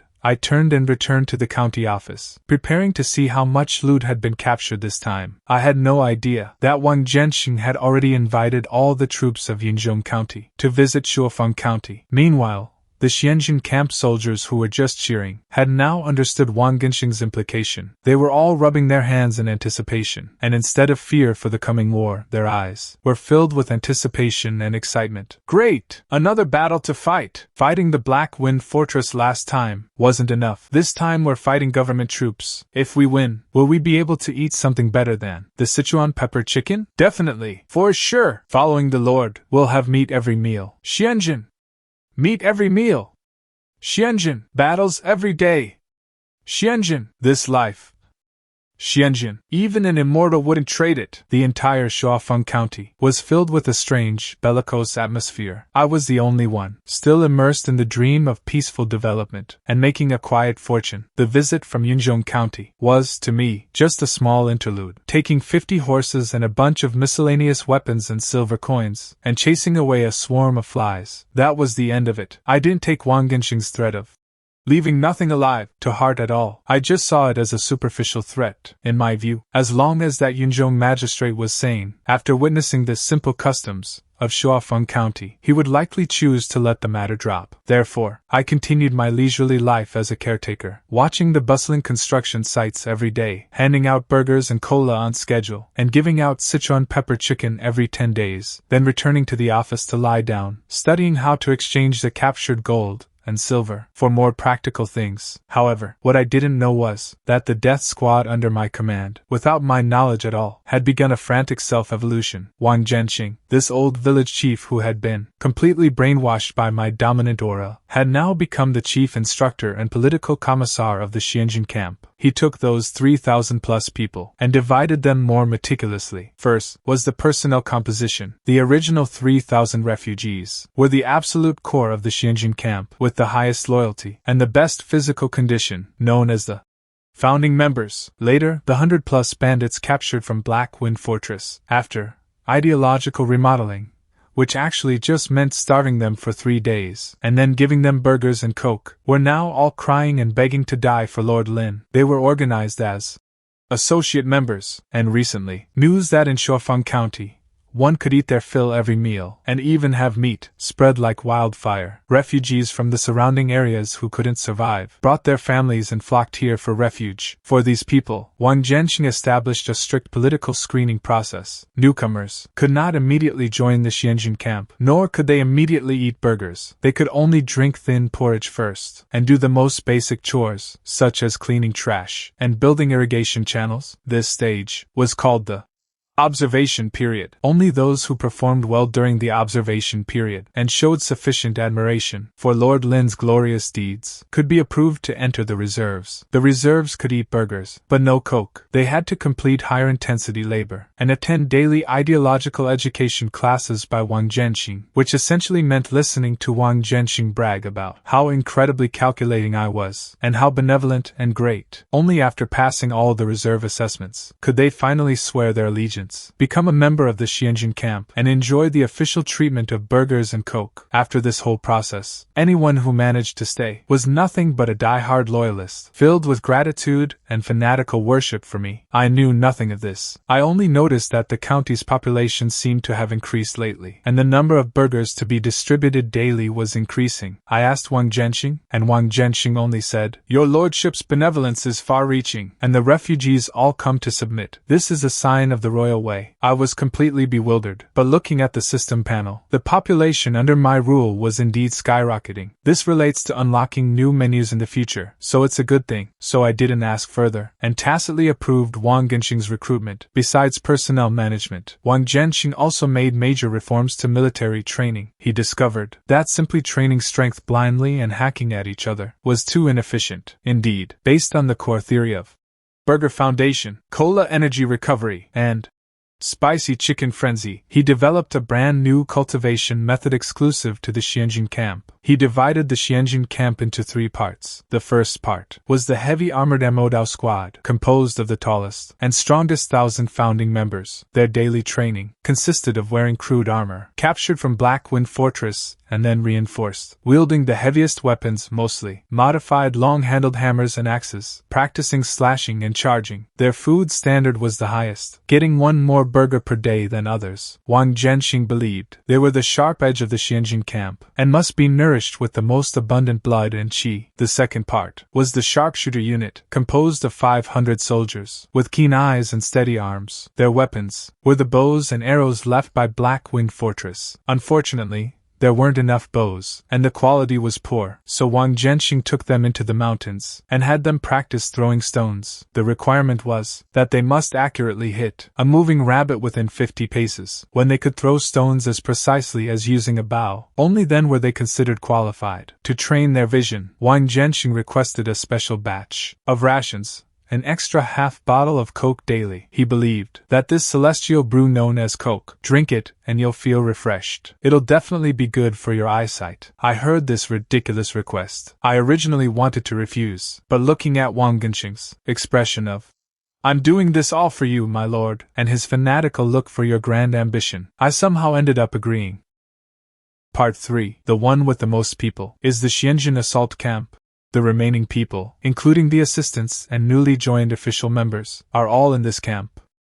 Their task is to provide support during the main force's construction of the town. They follow behind the heavy-armored Modeo squad, responsible for finishing off enemies, clearing the battlefield, and using human wave tactics as cannon fodder to overwhelm the enemy. Of course, the term cannon fodder is something Wang Jianxing would never say. He calls them the bedrock, the most solid foundation of the Qianzhi camp. Their training is the most diverse. They practice everything. Practicing alignment, practicing formations, practicing charges, practicing killing with all sorts of weird tools. Just like that, without me even knowing, a tightly organized, clearly divided, and possessing its own weird cultivation theory army quietly took shape in Shuofang County. They train frantically every day, build frantically, and frantically interpret every single hint of mine. For example, I thought urinating and defecating everywhere in town was too unsanitary, and could easily cause a plague, so I asked Wang Genxing to organize people to dig many public toilets in the city. This action, in Wang Genxing's eyes, was another far-sighted strategic move. Look, the Lord had us dig so many deep and large pits. What are these? These are hidden soldier tunnels. Once the enemy breaks into the city, we can use these tunnels to launch surprise attacks on the enemy. This is called street fighting. The Lord has already planned the tactics for after the city falls. Such profound foresight. Consequently, the soldiers of the Qianzhi camp dug toilets with more enthusiasm than building the city walls. For another example, I noticed no one knew how to raise the captured horses, and several had died. It pained me deeply, so he found a few people who looked clever, and put them in charge of raising the horses, and even gave them special treatment, giving them an extra half a burger every day. In Wang Genxing's eyes, this was an even more incredible signal. Cavalry! The Lord intends to build a cavalry unit for our Qianzhi camp. How precious is cavalry? Only the elite of the elite can handle it. The Lord has already begun preparing for us to chase the fleeing enemy, and strive for the central plains. Consequently, those few selected grooms instantly became the most envied people in the Qianzhi camp. They valued the horses more than their own lives, sleeping with the horses every day, talking to the horses, trying to achieve the supreme state of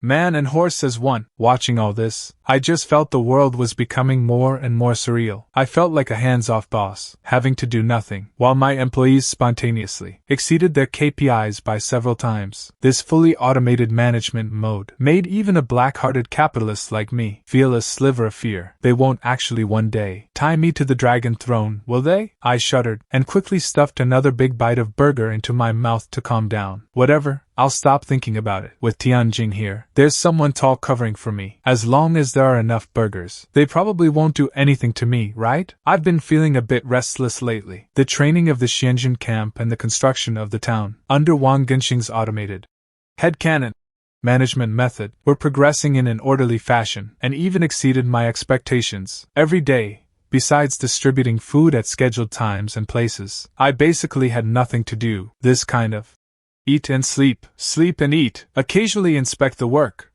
kind of life. Although it was what I dreamed of in my previous life, now that I'm actually living it, I feel like something is missing. No, I need to find something to do. I sat on the threshold of the county office, munching on a burger, looking at the dusty construction site outside, muttering to myself, after all, I am a county magistrate. I can't just be a hands-off boss. I started thinking, as a modern person, what else could I do for this backward ancient county? Soon, I found a new priority: sanitation. As more and more refugees flocked here, the population density of Shuofang County increased sharply. With more people, environmental sanitation became a huge problem. Although, under my brilliant guidance, Wang Genxing led people to dig many public toilets, solving the problem of public urination and defecation. But in other aspects, it was still a total mess. Household trash was thrown everywhere, sewage flowed freely, and the whole county was filled with a sour stench. Every time I went out, I had to pinch my nose. This won't do, I frowned deeply. With it being this dirty and chaotic, a plague will break out sooner or later. At that time, forget about conquering the world. I'm afraid everyone will just die. I don't want my burger cult base to become a giant biochemical wasteland. So, this unscrupulous capitalist magistrate transformed himself into the director of the Patriotic Health Campaign Committee. I called Wang Jianxing and a few minor leaders to the yamen again. Today, we are going to discuss a very serious and very important issue. My expression was grave, and my tone was heavy. Wang Jianxing and the others immediately straightened their backs, their expressions solemn. They were all guessing in their hearts what kind of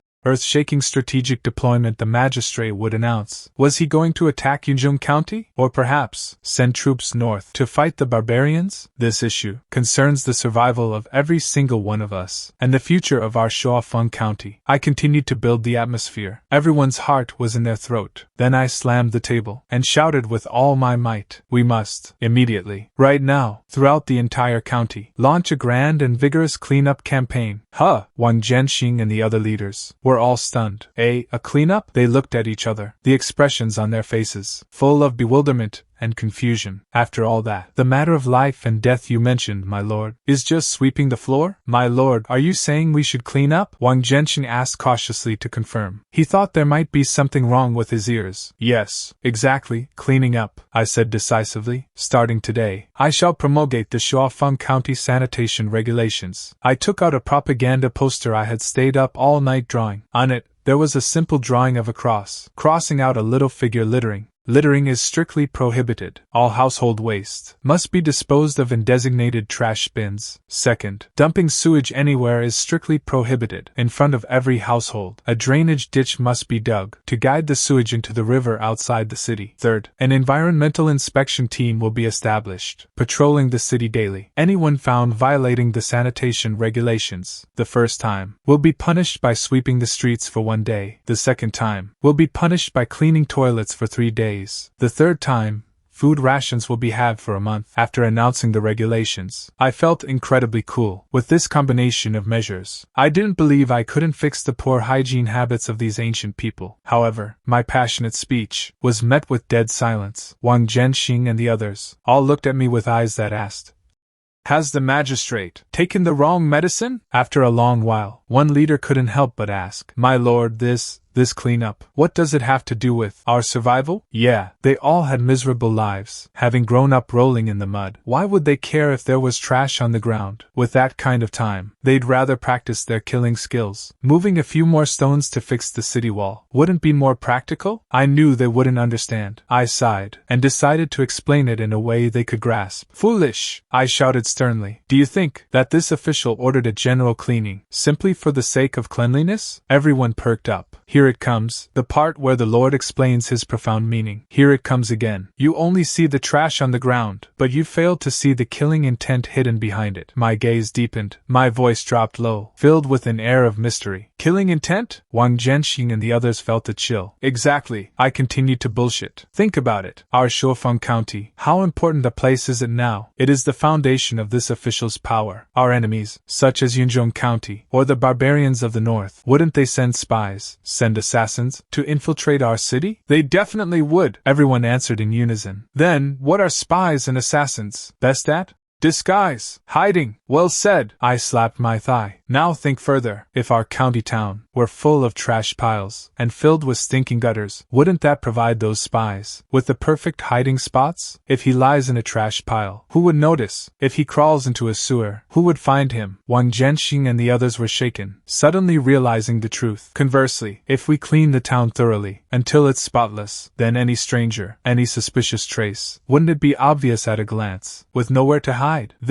This is called scorched earth. No, this is called city cleaning counter-espionage. A leader who had some basic education shouted excitedly. The Lord is brilliant! So that's how it is. A clean environment is itself the tightest defense line. We were dull, seeing only the surface filth, but we failed to see what you saw, the lethal threat hidden beneath the grime. By doing this, without spending a single soldier, the Lord has made our Shuofang city impregnable. Such wisdom is simply divine. Watching them enter once again, a state of collective imaginative euphoria, I silently gave myself a thumbs up. Master Math, physics, and chemistry, and you'll fear nothing in the world. Master logic, and fooling ancients is a piece of cake. Furthermore, I decided to add fuel to the fire. A clean environment not only guards against enemies, but also strengthens oneself. Think about it. We eat immortal food. We drink immortal brew. The qi accumulating in our bodies is incredibly pure. If we live in filth all day, inhaling only turbid air, wouldn't it affect the efficiency of refining immortal food? Wouldn't it make our qi no longer pure? This part, compared to the city cleaning theory just now, had an even greater impact on them. That's right. They are death soldiers. They are cultivators, relying on the Lord's immortal food for their training. For those who cultivate, the most important thing is the environment. The great heroes in the novels, don't they all train in immortal mountains, or places rich in spiritual energy? Although they don't have immortal mountains now, at the very least, they can't live in a trash heap. That would damage their Tao foundation. Lord, we were wrong! Wang Zhenxing fell to his knees with a thud, his face full of guilt and lingering fear. We only cared about practicing our combat skills, but ignored the foundation of the cultivation environment. Almost because of my own laziness, failed the Lord's painstaking efforts. I deserve 10,000 deaths. Please rest assured, Lord, from this day forward, we shall treat these sanitation regulations as military orders to be executed. Whoever dares to disobey, without you even saying it, we will personally throw them into the cesspool. Yes, we'll clean Shuofang County cleaner than a lady's face. Looking at the passionate crowd, I smiled with satisfaction. Done, I believe. From today onwards, Shuofang County will become the first in the Great Qian Dynasty, and even in all of ancient history, the first to implement waste sorting and sewage treatment as a model city. As the magistrate, I can be said to have made an outstanding contribution to ancient public health. With my hands behind my back, walking with a steady gait, I walked out of the county office contentedly. I prepared to inspect my sanitary city construction project. I didn't notice at all that after I turned around, Wang Zhenxing and several leaders gathered together again, starting a new round of studying and understanding. Tell me, does the Lord's grand cleaning this time have a deeper meaning? Definitely. Every decision the Lord makes has at least 3 layers of depth. I've realized it. Think about it. Once we clean up the city, those spies won't be able to enter. So what will they do? They can only monitor from outside the city. And outside the city is a vast wilderness where no one can hide. In this way, all the enemy's movements, won't they be entirely under our control? Brilliant! The Lord is moving the battlefield from inside the city to outside the city, firmly grasping the initiative in his own hands. Exactly. Think further. We eat immortal food every day. Our bodies are strong, and we are free from disease. But what about the enemy? They eat mortal food, living in a filthy environment. We make the city clean, while the outside becomes filthier. As one declines and the other grows, our people become healthier, while the spies sent by the enemy might fall ill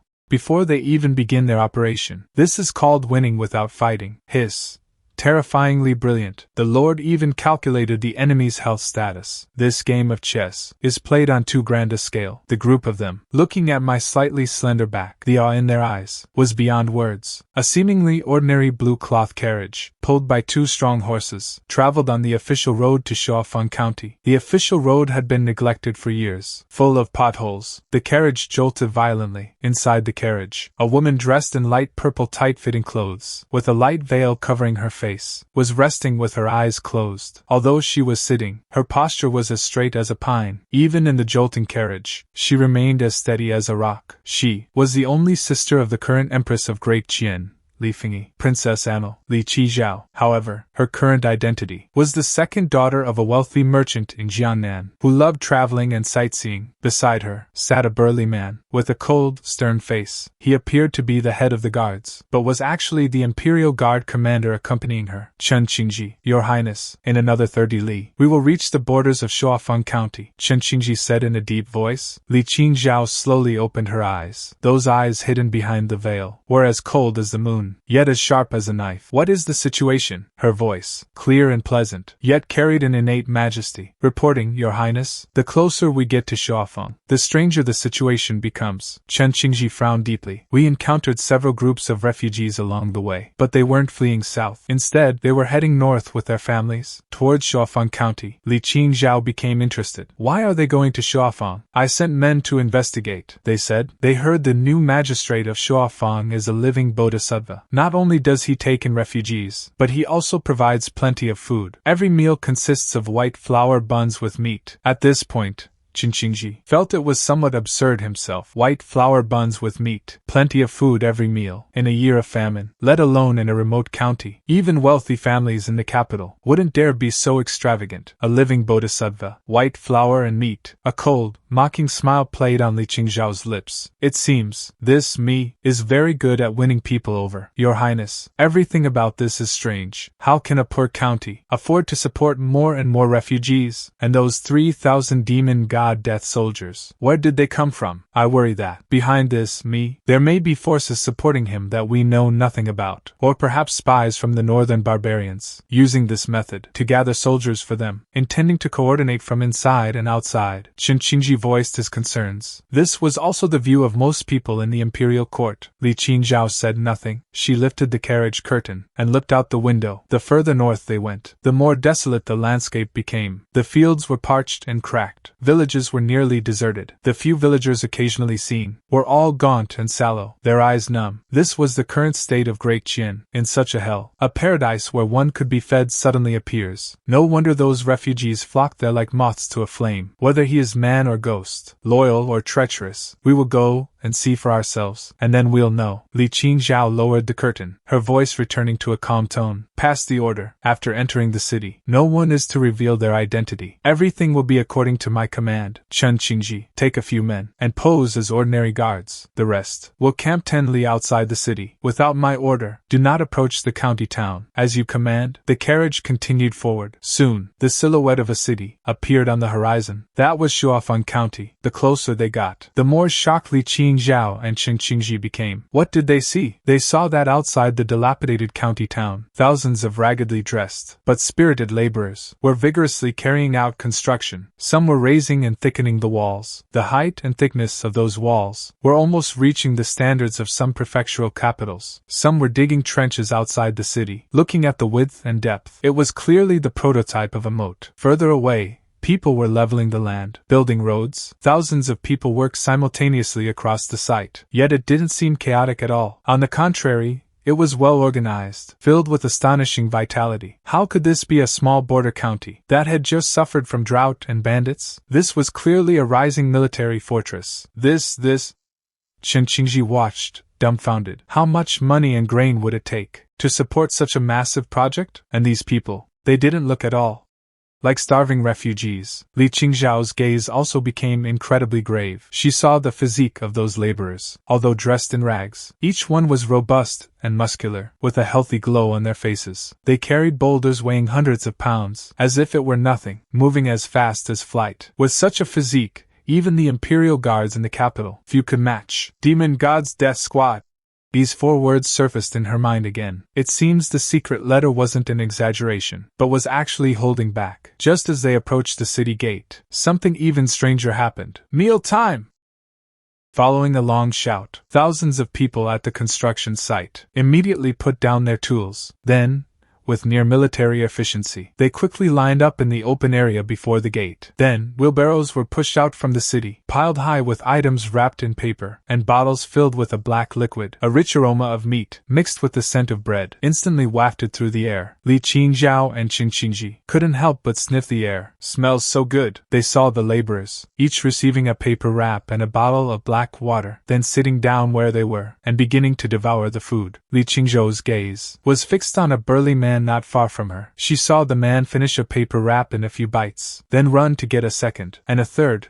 He ate 5 in total, that kind of white flour meat-filled food, and drank 2 bottles of black water, before letting out a satisfied burp. Chen Qingzhi's mouth was open wide enough to fit an egg. 5 large meat pies and 2 bottles of water.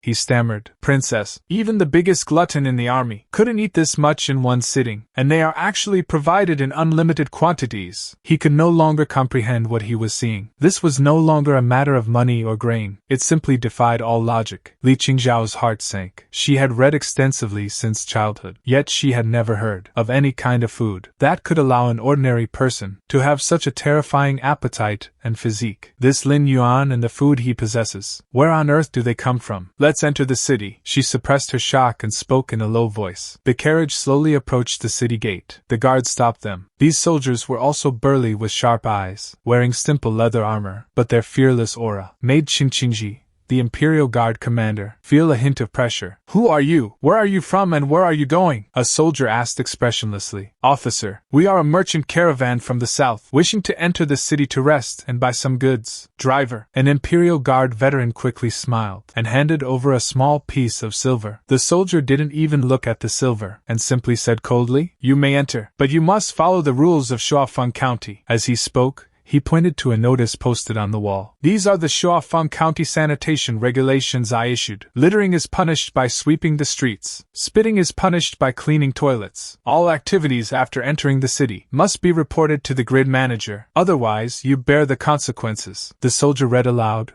word by word. Qingzhi was completely bewildered. Litter, toilets, grid manager. What kind of chaotic rules are these? He was about to lose his temper, but was stopped by Li Qingzhao's gaze. "We've noted it," Li Qingzhao said calmly. Only then did the soldier wave his hand and let them enter. The carriage entered the city. The two people in the carriage were once again shocked by the sight. If the outside was a bustling construction site, then the inside was an impossibly clean residential area. The streets were swept spotless. Not a single fallen leaf could be seen. Neat drainage ditches were dug along both sides of the road. At regular intervals, there was a trash collection point enclosed by wooden boards. They even saw several thatched cottages with signs for public toilets. Several people wearing uniforms, actually, just slightly better cloth clothes, with the word inspector on their backs, were patrolling the streets. Whenever they saw someone trying to litter, they would immediately rush over to give them a stern lecture. Except for the crowds, the entire county town was even cleaner and tidier than the most prosperous Zhuge Avenue in the capital. Qingzhi felt his worldview being repeatedly crushed, reconstructed, then crushed again today. Is this still the human world? He murmured to himself. Li Qingzhao remained silent. In her heart, a storm more violent than Qingzhi's was raging. This kind of infrastructure involving everyone, these almost obsessive hygiene standards, this militarized management model, this is absolutely not something an ordinary magistrate could achieve. Behind this must be a complete and mature set of ideas and theories she had never encountered before. Who on earth is this Lin Yuan? Li Qingzhao felt an unprecedented curiosity and apprehension toward him. She decided to find this man as soon as possible, to see with her own eyes exactly who he is. The carriage moved slowly along streets that were almost excessively clean. Qingzhi lifted a corner of the carriage curtain, his eyes wide with shock, his mouth hanging wide open. "Your Highness, look over there!" He lowered his voice, pointing to an inspector talking to someone at the street corner. "I saw that man outside the city just now. He could carry 200 pounds of stone by himself, and now he's actually stopping people from spitting. And that man over there fixing the roof, he just ate 6 meat pies in one breath. 6 of them, and he's still working as if he has endless strength." Qingzhi felt like he was going crazy. In his eyes, these strong men with immense strength and appetite, every single one of them is a precious recruit, a killing machine on the battlefield. But here in Shuofang County, they are actually repairing houses, sweeping streets, and managing sanitation. This is such a waste, a complete waste of talent. Li Qingzhao remained silent. Her gaze swept over everyone along the street. She noticed that everyone here, whether they were the laborers, the patrolling inspectors, or even the children playing by the roadside, had an expression on their faces that she had never seen anywhere else. It wasn't numbness or despair, but a kind of satisfaction and fervor. The way they looked at each other, and the way they looked at this city, was filled with a near-religious devotion, as if they weren't just building a county town, but constructing a holy city of their own. "Stop the carriage," Li Qingzhao suddenly spoke. The carriage stopped beside a clerk who was distributing tools. Li Qingzhao handed a small piece of silver through the window, and asked in a gentle voice, "Excuse me, sir, we have just arrived here, and would like to ask about the magistrate of this county, Lord Lin. Where is he currently?" The clerk took the silver. He initially wanted to decline, but seeing Li Qingzhao's clear, cold eyes, he instinctively accepted it. He scratched his head, a look of both pride and admiration on his face. "You're looking for our Lord Lin, and many people want to see our Lord," he grinned,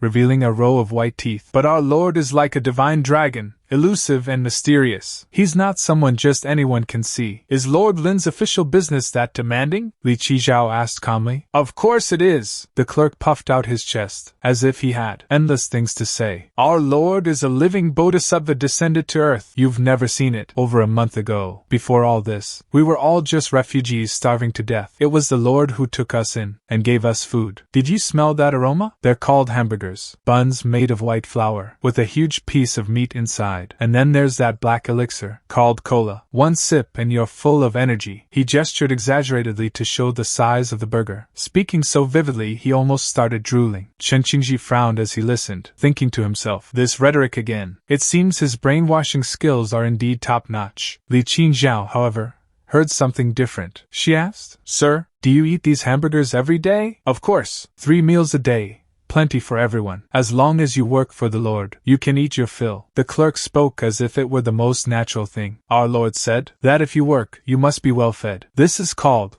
what was it? Oh right, distribution according to work. Qingzhao silently noted this term she had never heard before. And is the daily work tiring? Is Lord Lin strict with you? She continued to probe. This question seemed to open the floodgates for the clerk. Tiring? Of course it's tiring. We have to work 12 hours a day now, but the Lord is merciful. We get 1 day off after 10 days of work. Hearing this, Qingzhi almost laughed out of anger. Working 12 hours a day, 1 day off every 10. And that's called merciful? This is clearly working people to death. This Lin Yuan really is a demon who squeezes the life out of people. But the clerk's next words made Qingzhi's worldview collapse once again. At first, we thought the Lord was too merciful, only letting us work 12 hours a day, and even giving us time off. Isn't this delaying the construction of the walls for the Lord? The plot, delaying the building of our homeland? We signed a joint petition, begging the Lord to let us work 24 hours a day, without any days off all year. But the Lord simply would not agree. A look of regret and confusion appeared on the clerk's face. The Lord said that health is the foundation of revolution, that there must be a balance between tension and relaxation. This is called the way of maintaining troops. Sigh, the Lord's level of understanding is too high. We mere mortals simply cannot comprehend it. Qingzhi and Qingzhao, the two people in the carriage, fell completely silent. They felt their brains weren't enough to process this. A group of people begging their master to let them work overtime, to let them work without any days off, and the master actually refused. The reason was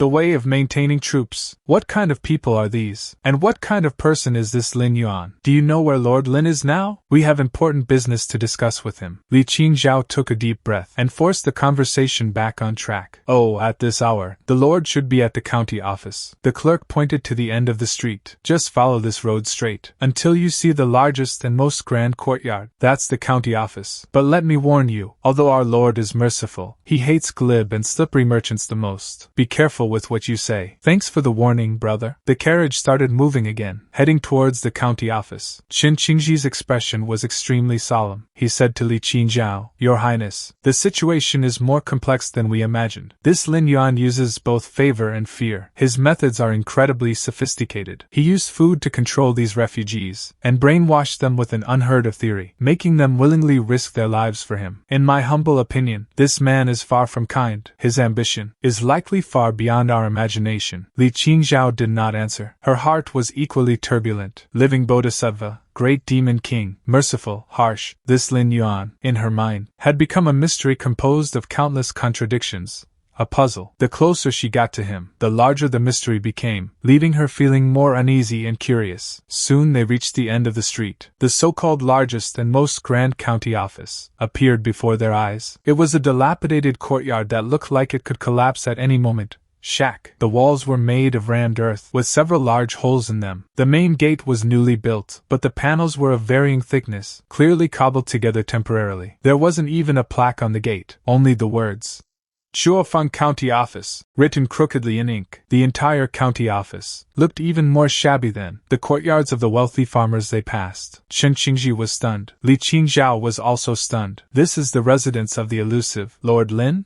This was too different from the residence of the calculating and ambitiously soaring hero they had imagined. The difference was just too great. Just as they were dazed, a youth dressed in coarse cloth, who looked like an ordinary servant, walked out of the office yawning. He looked to be in his early 20s, with delicate and handsome features, but he looked like he hadn't woken up yet, and his hair was a bit messy. He was still holding a paper wrap, stuffing it into his mouth as he walked, eating until his mouth was covered in grease. Old man Wang is really something. He said today was my turn to rest, yet he woke me up early for a meeting. Something about the hygiene campaign entering the second phase. So annoying, ugh. The youth mumbled to himself while eating. He looked up and saw a carriage parked at the door, and behind the carriage window, a pair of eyes staring at him, cold and clear as the moon. The youth froze for a moment, forgetting to chew the burger in his mouth. "Oh, we have guests," he said indistinctly, then stuffed the rest of the burger into his mouth in a few bites, wiped his mouth with his greasy hands, and walked toward the carriage. "Who are you looking for?" Looking at this young man walking over while yawning, with a greasy mouth, and speaking unclearly, Qingzhi's frown deepened. From this young man, he couldn't sense the aura of any master, nor any official authority. Instead, he looked like a sleepy boy from next door. "We are here to visit Lord Lin," Qingzhi said in a deep voice, his tone carrying a hint of scrutiny. The youth froze upon hearing the word Lord, momentarily stunned, then pointed a finger at his own nose. "That's me," he said. "Is there something you need from me?" Qingzhi felt as if a thunderclap had gone off in his head. He is Lin Yuan, the one who secretly kept 3,000 demon god death soldiers, slaughtered 800 bandits, and the ambitious, cunning warlord of the frontier. Is it really this harmless-looking, even somewhat lazy fellow before him? How is this possible? Li Qingzhao's pretty face hidden under the veil also froze. She had imagined countless scenarios for meeting him. Perhaps in a heavily guarded military tent, sitting high in the main seat with eyes like a hawk, or in a brightly lit study, holding military texts and strategizing the land. She thought he might be a bearded giant, or a sinister scholar, but she never imagined he would be such an ordinary-looking youth. And what was he mumbling just now? Old man Wang, hygiene campaign. So annoying. This doesn't sound like something a master strategist would say. For a moment, Li Qingzhao even wondered if this person was in disguise. Yes, it must be a disguise. This man is incredibly cunning. He must be intentionally using this lazy, harmless appearance to deceive outsiders. Thinking this, Li Qingzhao's mind actually settled. She stepped down from the carriage and gave me a slight curtsy. "This humble girl, Suyong, greets Lord Lin," she said in a gentle and soft voice. This was the persona she had already set. My eyes immediately went wide. Although she wore a veil, and her full face wasn't visible, just her graceful figure, those eyes as clear as water, and that melodious voice, were enough to make a corporate slave like me, who only saw beauties on a screen in my past life, heart race. "Miss, there's no need for such formality. Please rise quickly," I said, feeling somewhat clumsy, thinking to myself, are girls in ancient times this high quality? And she's a rich young lady. This transmigration was worth it. Qingzhi looked at my love-struck face, and the contempt in his eyes deepened. "Keep acting. Just keep acting. A warlord who could command 3,000 death soldiers, acting like this because of a woman? This performance is too fake." "Lord Lin." Qingzhi took a step forward, blocking the space between Li Qingzhao and me. His tall frame was like a wall. "Our lady is the second miss of the Su family from Jiangnan. She has come to discuss a business deal with you." "A business deal?" I was stunned, shifting my gaze from Li Qingzhao to Qingzhi. I sized up this middle-aged man, and my heart skipped a beat. This guy's temples were bulging. His gaze was like a knife. He was clearly a trained fighter, not someone to mess with. I immediately became alert. "What business?" I asked, while quietly taking a half-step back, getting closer to the county office gate. If something went wrong, I could make a run for it immediately. Our Su family heard that Shuofang County is currently in need of reconstruction, and requires a vast amount of supplies, and our Su family just happens to be in the business of silk, tea, and porcelain. We wish to open a trading house in Shuofang County. I wonder what Lord Lin thinks of this, Li Qingzhao said softly. This was the story she and Zhang Juzhing had agreed upon. Entering Shuofang as a merchant was not only reasonable, but also provided an opportunity to observe my economic status and true intentions. My eyes lit up as soon as I heard it. A trading house. This is great news. What does Shuofang County lack most right now? Besides people, it's supplies. Although I have a system. The system only provides burgers, cola, and spicy chicken. It can't even conjure a plate. The 3,000 people under my command are still wearing tattered clothes and using stones and wooden sticks. I was just worrying about how to turn the gold and silver seized from Black Wind Fortress into something practical. And now, someone has just walked through the door. Welcome. Of course, you're welcome. I immediately put on an enthusiastic smile. Shuofang County welcomes any visionary who wishes to invest. As for opening a trading house, no problem. I hereby approve it. I calculated in my head. This is wonderful. Now I can use gold to trade for cloth, ironware, and salt, and I can collect taxes. This is my first successful investment attraction as county magistrate. I must make sure it goes well. Looking at my money-grubbing expression, Li Qingzhao became even more convinced. This man is indeed pretending. He agreed so easily, seemingly for small gains, but in reality, he wants to lure us big fish into his own pond. He wants to use us to connect with the trade routes of Jiangnan. His ambitions are definitely not limited to a small place like Shuofang County. Then I am truly grateful to Lord Lin. Li Qingzhao bowed once more. It's just that we've only just arrived, and are unfamiliar with the area, and have nowhere to stay. I wonder if the Lord could do us a favor, and arrange a place for us to stay. This was her second probe. She wanted to see where I would place them, whether it would be in under strict surveillance, or something else. I was stumped when I heard this. Infrastructure work is happening everywhere in Shuofang County. Houses are being torn down and rebuilt and torn down. There are no decent places to stay. I can't exactly let them stay in the refugees' work camps. I thought about it, and snapped my fingers. I've got it.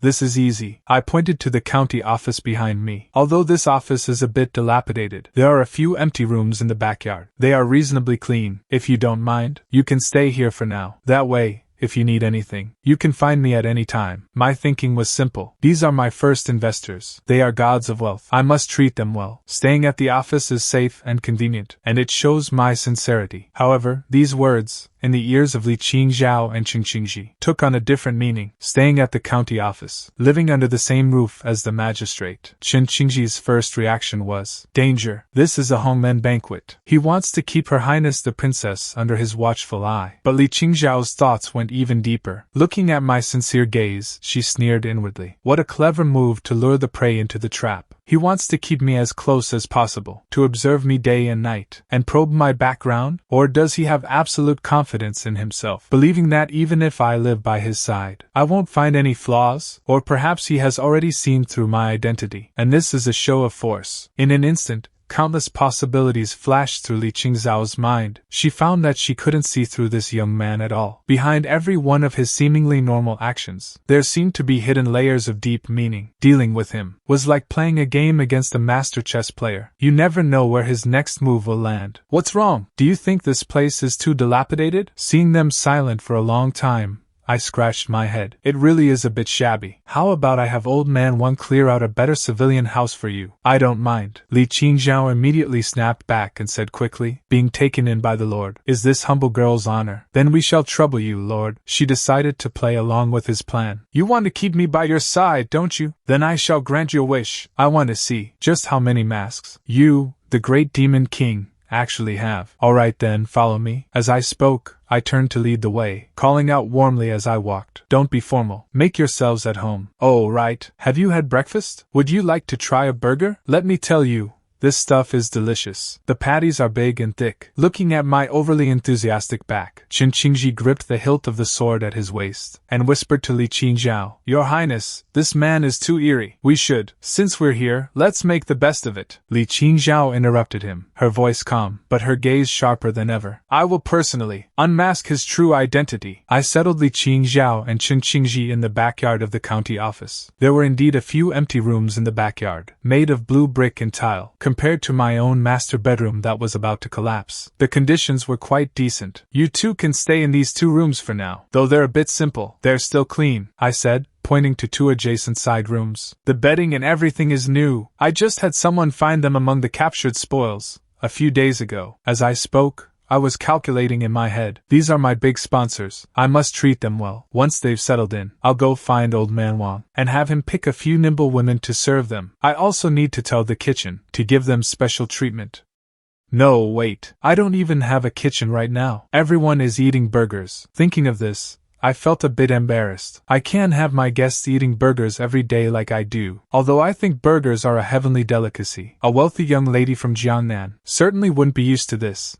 Miss Su, I rubbed my hands, saying somewhat awkwardly, the conditions here are limited, so the food might be a bit monotonous. Mainly a meat patty called a burger, and a sweet drink called cola. If you're not used to it, I'll send someone into town to see if we can buy some rice, flour, and vegetables. He felt his attitude was very sincere. However, after Li Qingzhao heard this, her mind imagined something entirely different. Burgers and cola. This is that kind of immortal food that can turn ordinary people into super strong death warriors. He's actually offering it to us so easily? What on earth is he planning? Alarm bells rang in Li Qingzhao's mind. She immediately thought of several possibilities. First, there's something wrong with this immortal food. Perhaps long-term consumption will allow him to control our minds, turning us into fanatical death warriors like his subordinates. He's using the boiling frog method to try and control us. Second, he's testing us. He wants to see our reaction to this immortal food. If we show greed or fear, our true purpose will be exposed. Third, he's showing off. He's demonstrating his power to us, showing off his inexhaustible supply of immortal food to intimidate us, making us afraid to act rashly. No matter which possibility it is, it shows that this man is calculating to the extreme. Thank you for your kindness, Lord Lin. Li Qingzhao suppressed the turmoil in her heart, a perfectly timed smile appearing on her face. We shall follow the local customs. We will eat whatever you eat, my lord. I am also very curious about the burgers and cola that you mentioned. She decided to stay calm and adapt to any change. If you want me to eat it, I will. I want to see just what secret is hidden within this immortal food. Haha, great! Miss Su is indeed straightforward. I was overjoyed to hear this. My biggest fear was that the guests would be picky eaters. This makes things much easier. Now, please get settled first. I'll go get some food for you right now. After saying that, I dashed off like a gust of wind. I had to hurry to the system warehouse to get 2 freshly made burgers and 2 bottles of chilled cola. For the first time hosting guests, I must provide the highest standard. Watching my receding figure, Chen Qingzi's expression became extremely grim. Your Highness, you absolutely must not, he said urgently. The origin of that food is unknown. There must be something fishy about it. Your Highness is of noble birth. How can you try it so lightly? It doesn't matter. Li Qingzhao waved her hand, walked to the door of the room, pushed the door open. The room was indeed very clean. A wooden bed and a table, 2 chairs. That was all. General Chen, do you think with our skills, if there was poison in that food, could we detect it? She asked calmly. Chen Qingzhi was stunned for a moment. Then he said confidently, ordinary poisons naturally wouldn't escape me, but what I worry about are some strange poisons we've never heard of. Then if we don't eat, what do you think Lin Yuan will think? Li Qingzhao asked back. Chen Qingzhi was speechless again. Indeed, if they refuse, wouldn't that be like telling him directly that we suspect him? Then their plan to infiltrate Shuofang County would be a complete failure. Your Highness is wise. Chen Qingzhi lowered his head. His admiration for the princess grew even more. The more he wants us to do something, the more we should go along with his wishes. Li Qingzhao's gaze passed through the window, looking in the direction I had left. Only then can we make him let his guard down and reveal his true colors. Remember, from now on, we are desperate merchants from Jiangnan, and Lin Yuan is our only support. What we need to do is to do everything possible to gain his trust. I understand, Chen Qingzhi replied in a deep voice. I'll be back soon. In my hands I held 2 neatly paper-wrapped hamburgers, and tucked under my arm were 2 chilled cokes with condensation. A warm smile beamed on my face. Come,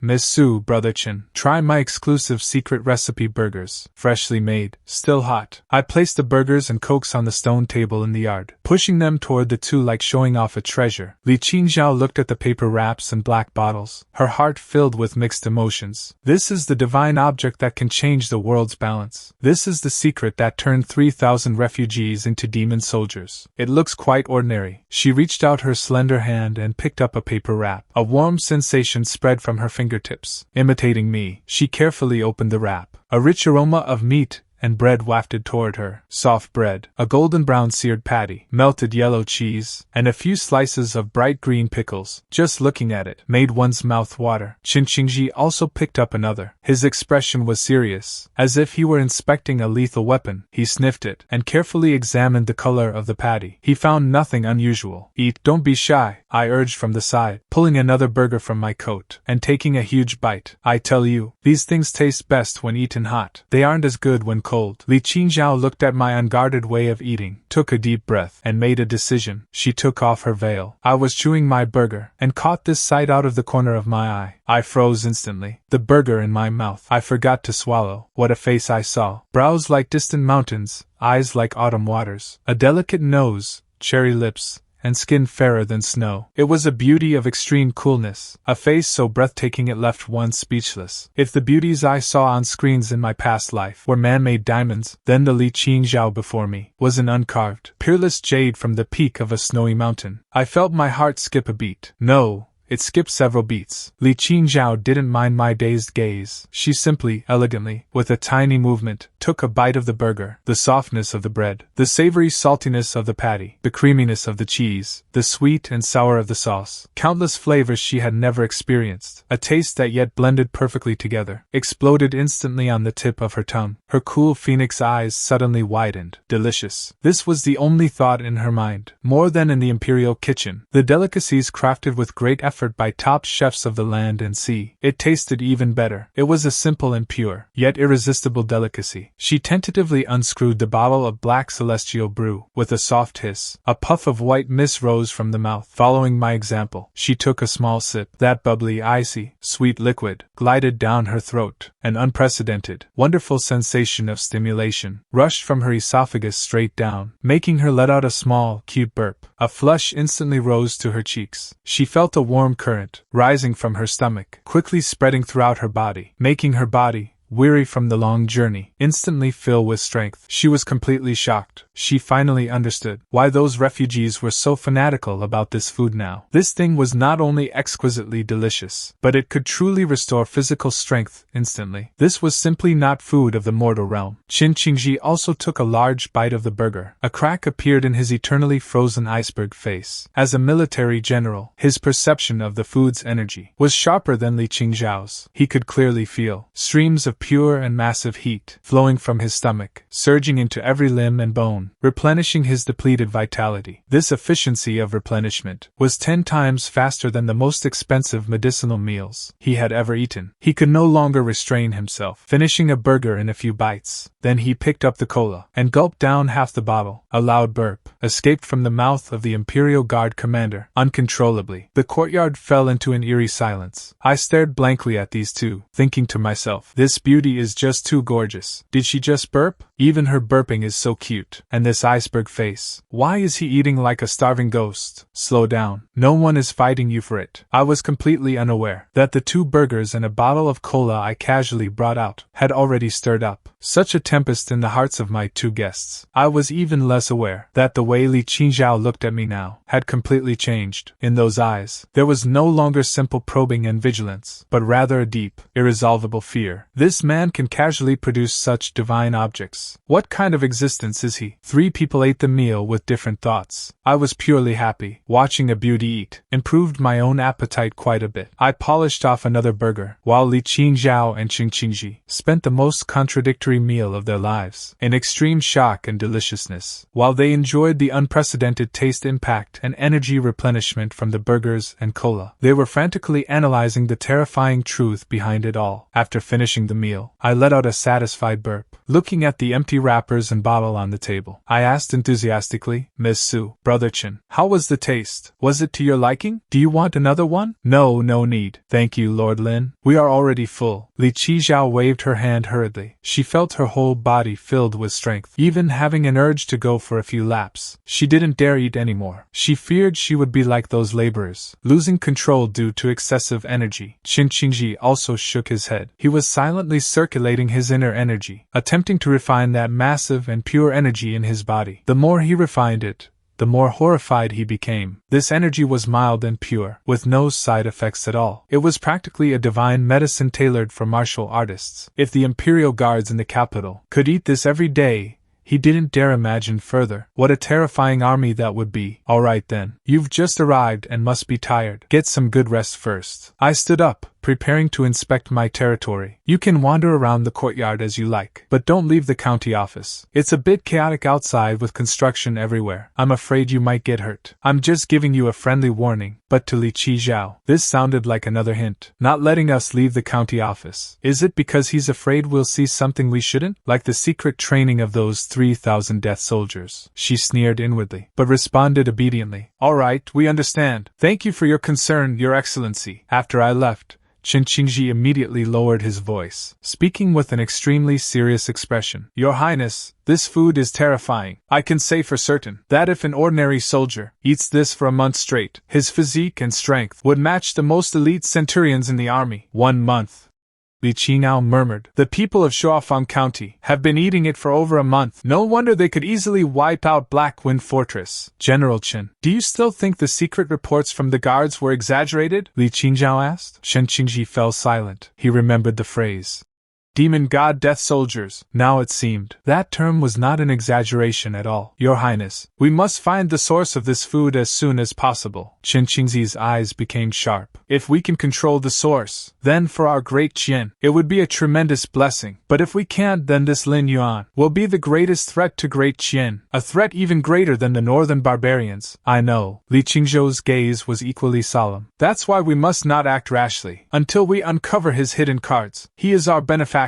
She walked to the window, looking at the laborers coming and going outside, all full of energy. A sudden idea occurred to her. General Chen, what if we, in the guise of merchants, asked to hire some helpers? Would he agree? Chen Qingzi's eyes lit up. Your Highness wants to use this chance to contact those soldiers. Exactly. Li Qingzhao nodded. Only from their mouths can we find out exactly how he trained them. In the afternoon, Li Qingzhao found me in the front courtyard of the county office, staring blankly at a huge map. That map was the planning map of Shuofang County that I had drawn myself. On it, various strange symbols marked the residential area, industrial area, workshops, commercial area, military area, training grounds, and so on. Lord Lin, Li Qingzhao called out softly. Ah, Miss Su! I snapped back to reality and quickly rolled up the map. I didn't want others to see this scribble of mine. Is Your Excellency planning the county town? Li Qingzhao asked seemingly casually. Yeah, just doodling. I laughed it off. With more people coming, there has to be some planning, right? Otherwise it would be a mess. Li Qingzhao felt another jolt of shock. Planning? A county magistrate actually understands urban planning, and even divided it into different functional zones. Such a concept, let alone a county magistrate, even the ministers of the Ministry of Works, might not have such a clear vision. This Lin Yuan, just how many skills is he hiding that she doesn't know about? Your Excellency is truly far-sighted. I am impressed. Li Qingzhao praised sincerely. Then she changed the subject. Lord Lin, I have a request. Please, Miss Su, feel free to speak. I replied immediately, patting my chest. We've brought a lot of goods this time, but we're short-handed. I wonder if I could hire a few assistants from you to help us move and organize the cargo. We will pay the wages. When I heard this, I thought, what's the big deal? It's a small matter. No need for wages. I waved my hand dismissively. I have thousands of people under me, all of them full of strength. I'll just call a few clever ones to help you, free of charge. What I was thinking was, the demands of my financial backer must be met. It's just a few workers, a piece of cake. It'll leave them with a good impression, making business easier in the future. How could I possibly? Li Qingzhao pretended to decline. It settled then. Without giving her a chance to argue, I turned and shouted toward the courtyard. Wang Jianxing! Old Wang! Come over here for a moment. Soon, Wang Jianxing came jogging over. My lord, you called for me? Old Wang, these two are distinguished guests investing in our Shuofang County. Miss Su and Mr. Chen, I introduced. They need a few helping hands. Find a few brothers who are efficient and quick-witted to follow Miss Su's orders. Hearing they were distinguished guests, Wang Jianxing immediately bowed respectfully to Li Qingzhao and Chen Qingzhi with a salute. But in his heart he wondered, by the Lord's side, why are there suddenly two strangers? Looking at their demeanor, they don't seem like ordinary merchants.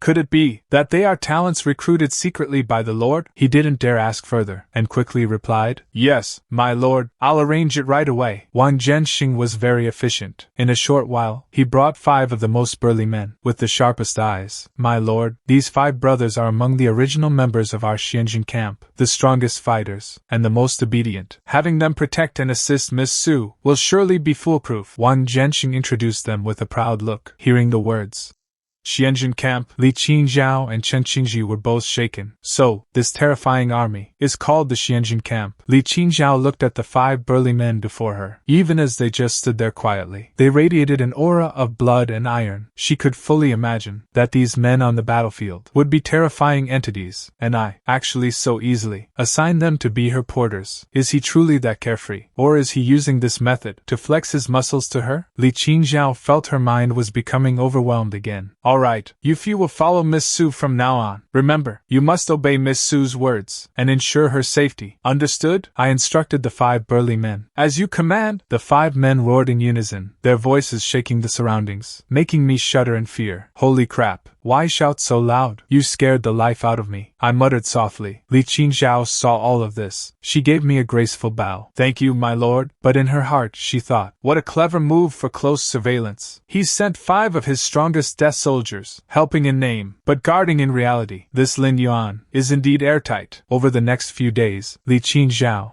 under the guise of organizing goods, began to intentionally or unintentionally connect with those 5 soldiers. She discovered that these people's admiration for me had reached a blind level. No matter what she asked, they couldn't go 3 sentences without mentioning, our lord, big brother, you undergo such high-intensity training every day. Don't you find it exhausting? To die for the Lord, how could it be exhausting? We only regret not working hard enough to share the burden of the Lord's great ambition. Then your training, was it all personally guided by Lord Lin? Of course, the body and chi refining methods of our Xianjun camp were all personally passed down by the Lord. The Lord also taught us to balance work and rest. Balance work and rest. This is the supreme way of training soldiers. Qingzhi's eyelids twitched as he listened. A balance of tension and relaxation. Balance of work and rest. He saw with his own eyes that this group's so-called rest was fighting each other on the training ground, beating each other half to death. What kind of balance is this? Then, does Lord Lin have any expectations for you? Qingzhao asked the most crucial question. A soldier puffed out his chest and said with fanatical eyes, the Lord's ambitions are not for us mere mortals to speculate. We only need to know where the Lord's blade points. That is where we fight to the death. Whoever the Lord tells us to fight, we will fight. Even if it were the heavenly emperor, as long as the Lord gives the order, we dare to drag him down from the sky. Qingzhao fell silent. She looked at the fanatical, twisted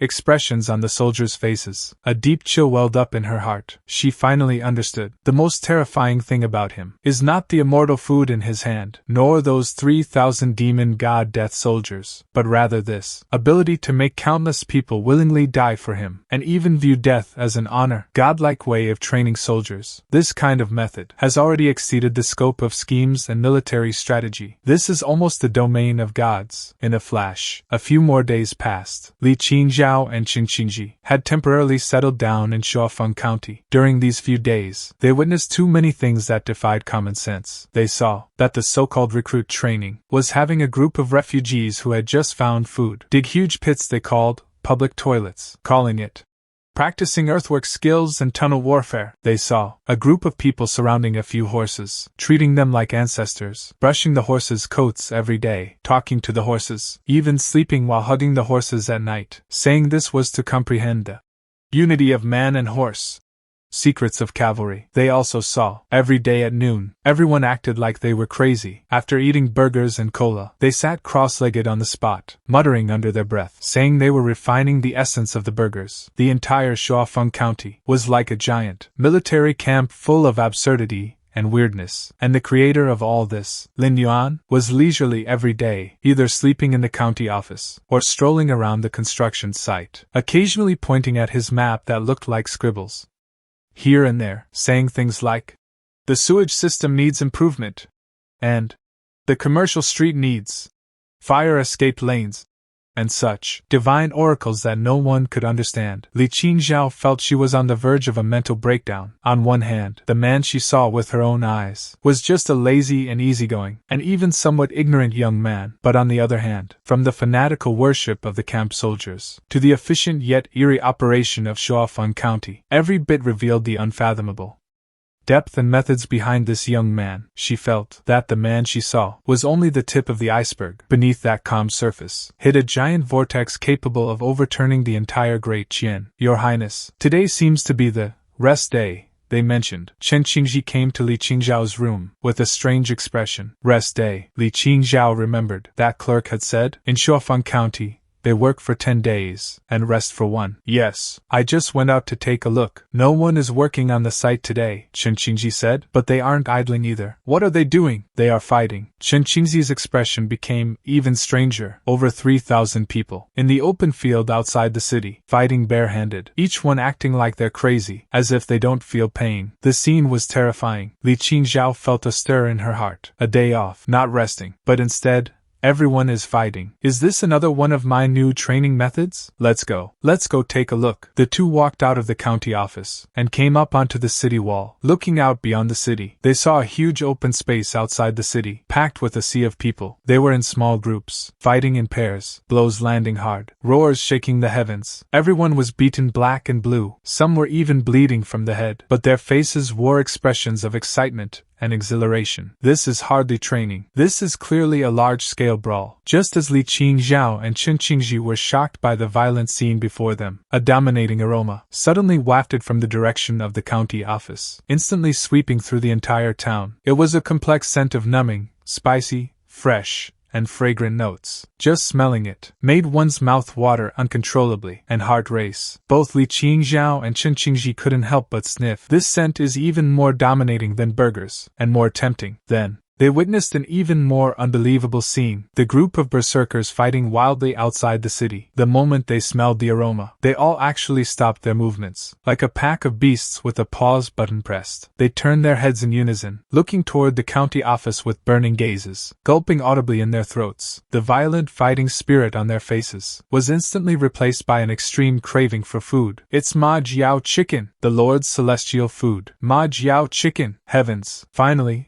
we can eat Ma Jiao Chicken again. Quick, hurry and line up. If you're late, it'll be gone. The crowd erupted with a roar, breaking into chaos. Opponents who were just fighting to the death now had their arms around each other, rushing toward the county office entrance in a scramble, faster than if they were running for their lives. Qingzhao and Qingzhi watched from the wall, stunned. Ma Jiao Chicken, another kind of celestial food, and, judging by their tone, this food is even more precious than burgers and cola. Soon, they saw me yawning, with a few people pushing several wheelbarrows out of the county office. On the carts were piles of oilpaper wrapped, steaming parcels, the source of that dominating aroma. Don't fight. Line up. Everyone gets a share. I shouted at the top of my lungs. My heart was bleeding. Damn it. The side effects of this Ma Jiao Chicken are too great. Last time, they almost tore down the county office. I must control the amount this time. Only half a chicken per person. No, 1/3 of a chicken. However, my words, before those red-eyed diners, seemed so pale and powerless. Wang Jianxing was the first to rush up to me. He looked at the oilpaper wrap, moved to tears of old age. You are truly too merciful. How could someone like me deserve to enjoy such a boundary-breaking divine pill again? He snatched an oilpaper wrap from my hand, ignoring the heat, tearing it open in a few moves, grabbing a glistening chicken leg, and stuffing it into his mouth. SSSH, that familiar, lightning-like numbness, and flame-like spiciness, exploded in his mouth instantly. Wang Gensheng's whole body shuddered. He felt a surge of majestic heat, rising violently from his stomach, instantly rushing to every limb and joint. His old face flushed red at a visible speed, his eyes beaming with intensity. He felt as if he had grown 20 years younger. Ah, Wang Jianxing couldn't help but howl to the sky, his voice filled with explosive power. Once there was a first, there was a second, and a third. The entire entrance of the county office instantly turned into a living hell. Over 3,000 people, after grabbing the Sichuan pepper chicken, started eating right there. In an instant, sounds of tearing and chewing, roars triggered by the spicy heat, and those uncontrollable, beast-like long howls, merged into a wild and eerie symphony. Qingzhao and Qingzhi, on the city wall, watching the scene below, like a dance of demons, felt their limbs turning cold. They saw a burly man, after eating the chicken, roared toward the sky, then punched the nearby earthen wall, forcing a huge crater into the wall. They saw another soldier, eyes bloodshot after eating, directly lifted a 100-pound stone lock, spinning wildly in place, creating a fierce wind. They saw everyone who ate the chicken, steam rising from their bodies, muscles bulging, veins popping, like demon gods breaking free from hell. This is no longer food.